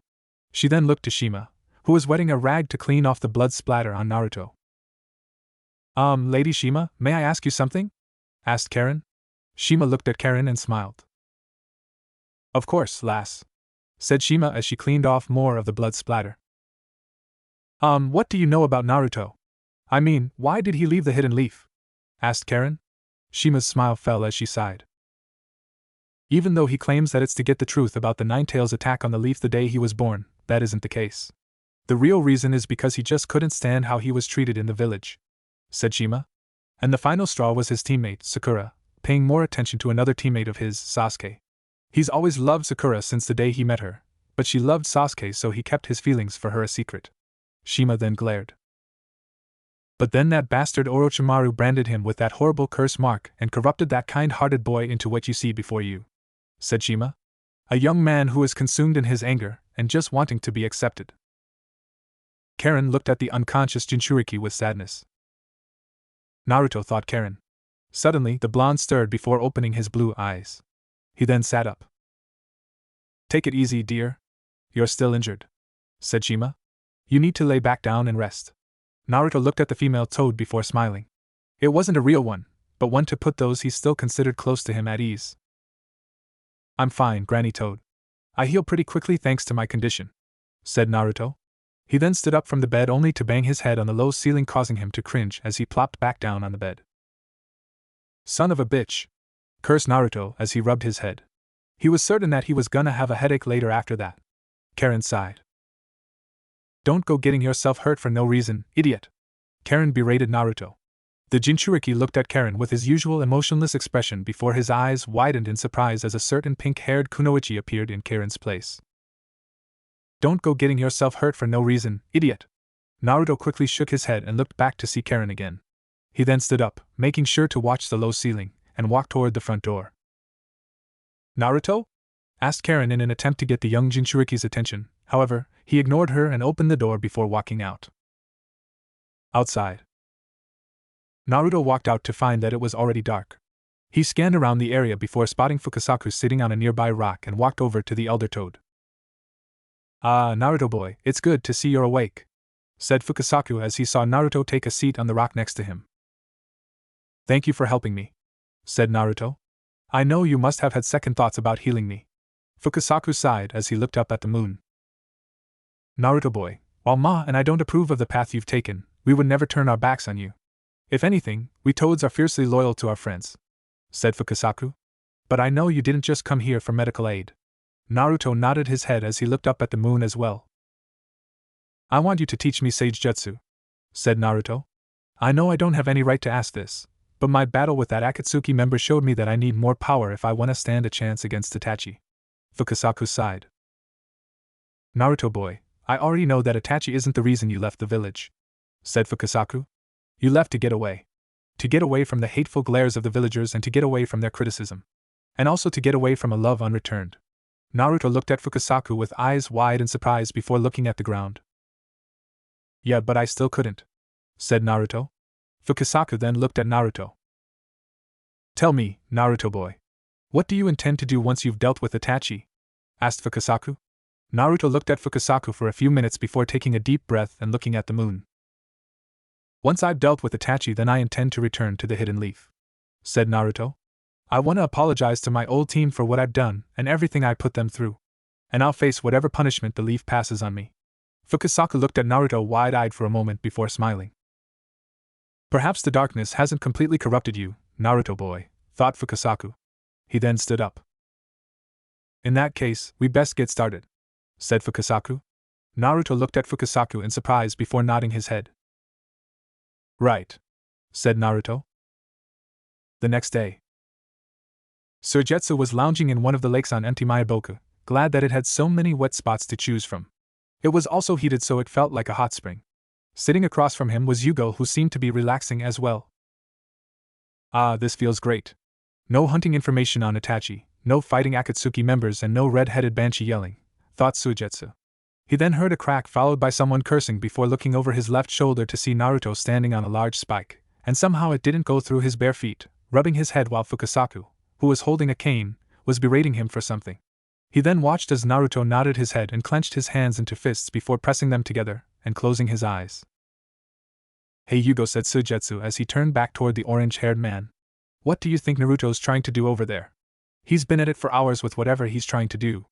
Yugo looked toward Naruto before looking back at Suigetsu. He's trying to learn how to use Sage Jutsu, said Yugo. Upon seeing Suigetsu's confused look, Yugo realized he would have to explain. Sage Jutsu is a special kind of jutsu that can only be performed with nature chakra, said Yugo. Suigetsu's confused look only grew. Nature chakra? What the hell is that? Asked Suigetsu. Yugo sighed. Nature chakra is the chakra of all the plants and animals. If one remains still and concentrates, then one can actually sense, and possibly, absorb the nature chakra. Yugo explained. Empty Mayaboku is rich with nature chakra. It's actually the source behind my violent urges. At this, Suigetsu's eyes widened a bit in surprise.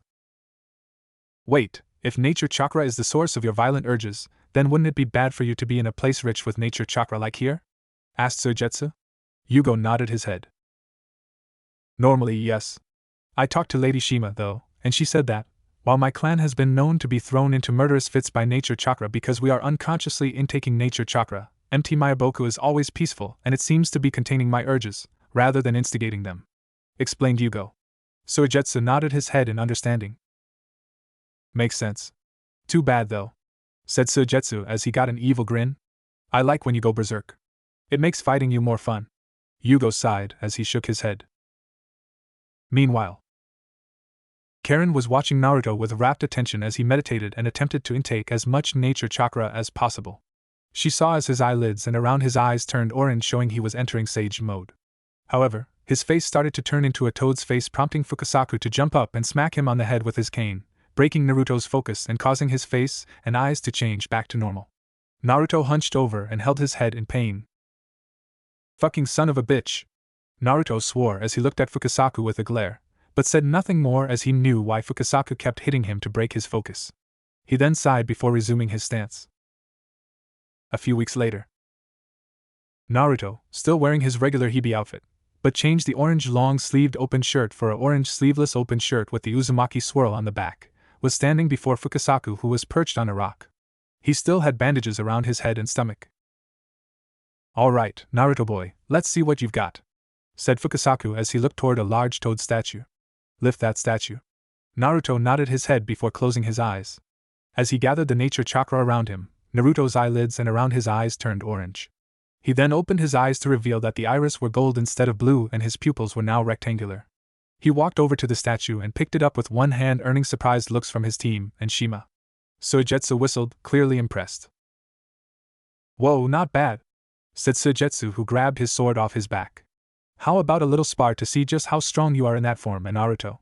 The Jinchuriki shook his head as he put the statue down, and his eyes returned to normal. No, said Naruto, normal, as he looked towards Suigetsu. I want Itachi to be the first to feel the full strength of my sage mode. Suigetsu sighed in disappointment as he put his sword on his back. Naruto then looked toward Fukasaku and Shima before bowing.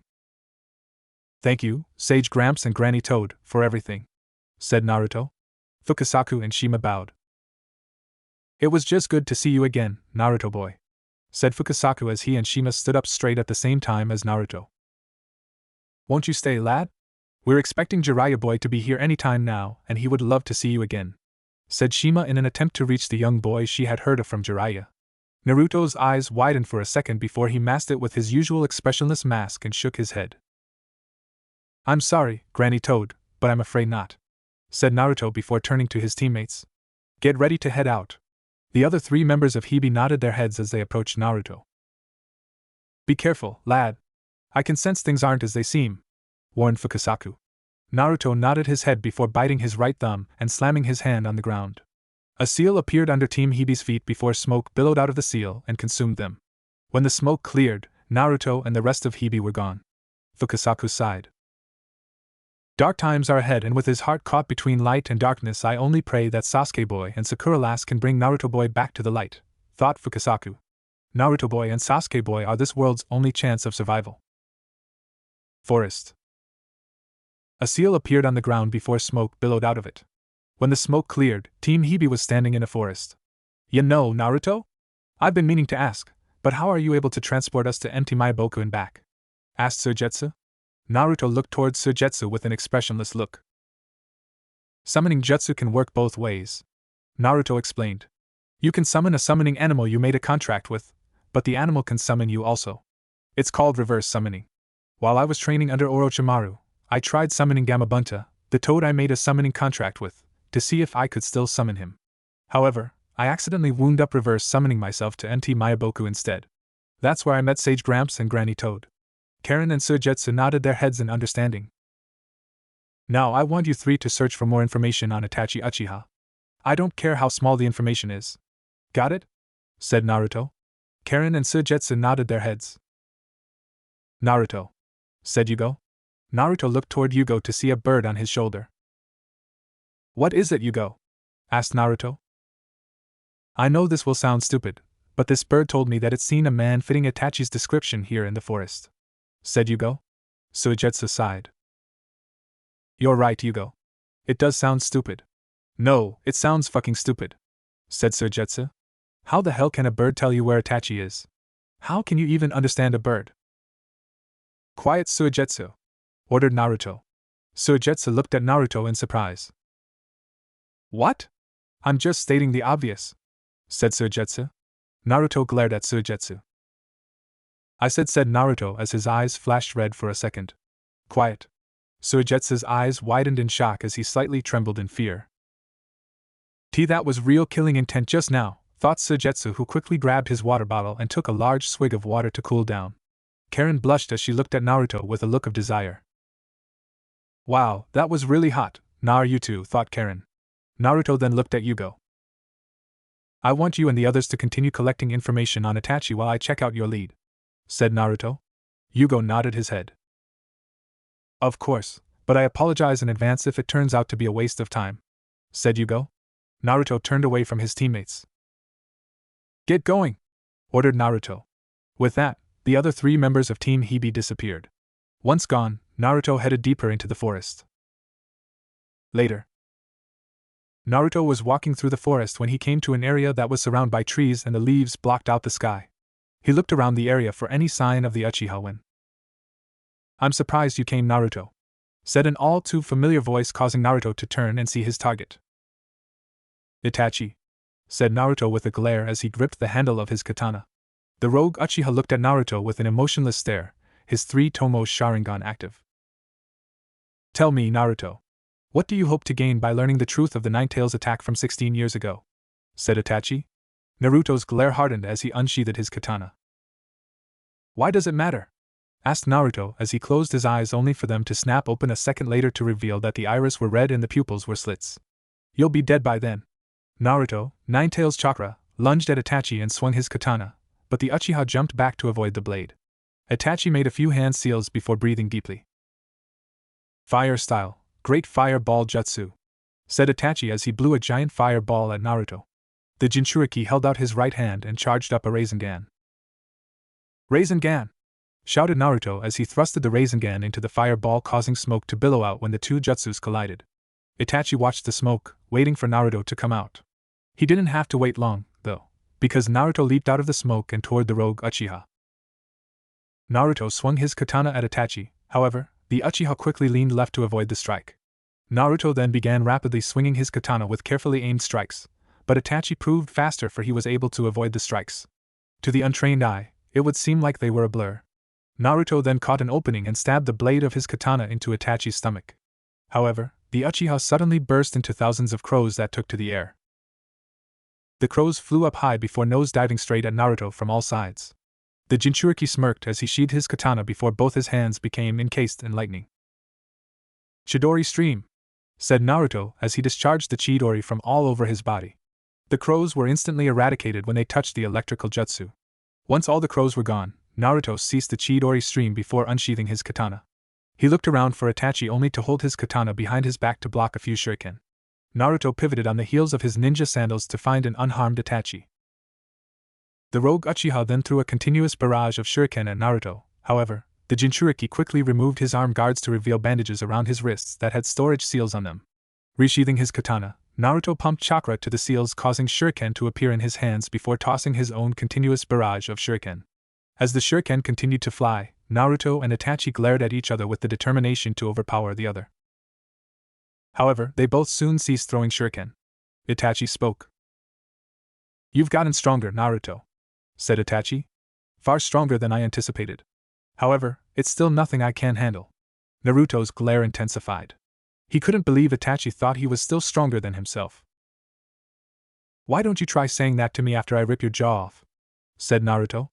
Itachi just closed his eyes before he burst into thousands of crows that took to the skies. "Come to the Uchiha hideout alone. There, we will finish this once and for all," said Itachi's voice before a crow perched itself on a tree branch. Naruto looked at the crow as his eyes returned to normal. "Finally I can end this nightmare," thought Naruto. "Sasuke, Sakura, it won't be long now." Deciding to apologize to his fellow Heibi teammates later for ditching them, Naruto followed the crow as it flew off. Uchiha hideout, outskirts. Naruto came to a cliff that overlooked the area and he could see a large building in the distance. That must be the Uchiha hideout. The Uchiha must have hideouts all over the 5 great nations, thought Naruto. He then took a step forward before immediately turning on his heels and unsheathing his katana to face none other than Kisame Hashigaki. Well, if it isn't the Ninetales," said Kisame with his toothy grin. Naruto glared as his eyes flashed red for a second. "Should have known Itachi would send you to at least weaken me," said Naruto. Kisame chuckled. Hehehe, as much as I would love to feed your chakra to shark skin, I'm afraid that isn't the case," said Kisame. "I'm simply here to make sure no one interrupts you two's fight." Naruto continued to glare at Kisame, but he resheathed his katana. "Whatever, but know this," said Naruto as he turned away from Kisame. "If my team comes here and I find out you killed them while I was fighting, I will tear that smirk right off your fucking face. Got it, shark breath?" Letting out just enough killing intent to get his point across, Naruto then leaped off of the cliff, landed on a tree branch and began making his way to the Uchiha hideout. Uchiha hideout, entrance hall. As Naruto walked through the entrance hall of the Uchiha hideout, memories of everyone he met along the way flashed before his eyes. "Congratulations, Naruto. You pass. Iruka. I am made this medicine for you, Naruto. Hinata. Ninja who abandon their village are scum, but ninja who abandon their teammates are worse than scum. Kakashi. In a way, you're like Kimimara's reincarnation. Yugo. Well, okay. Karen. I guess I do owe you for freeing me from that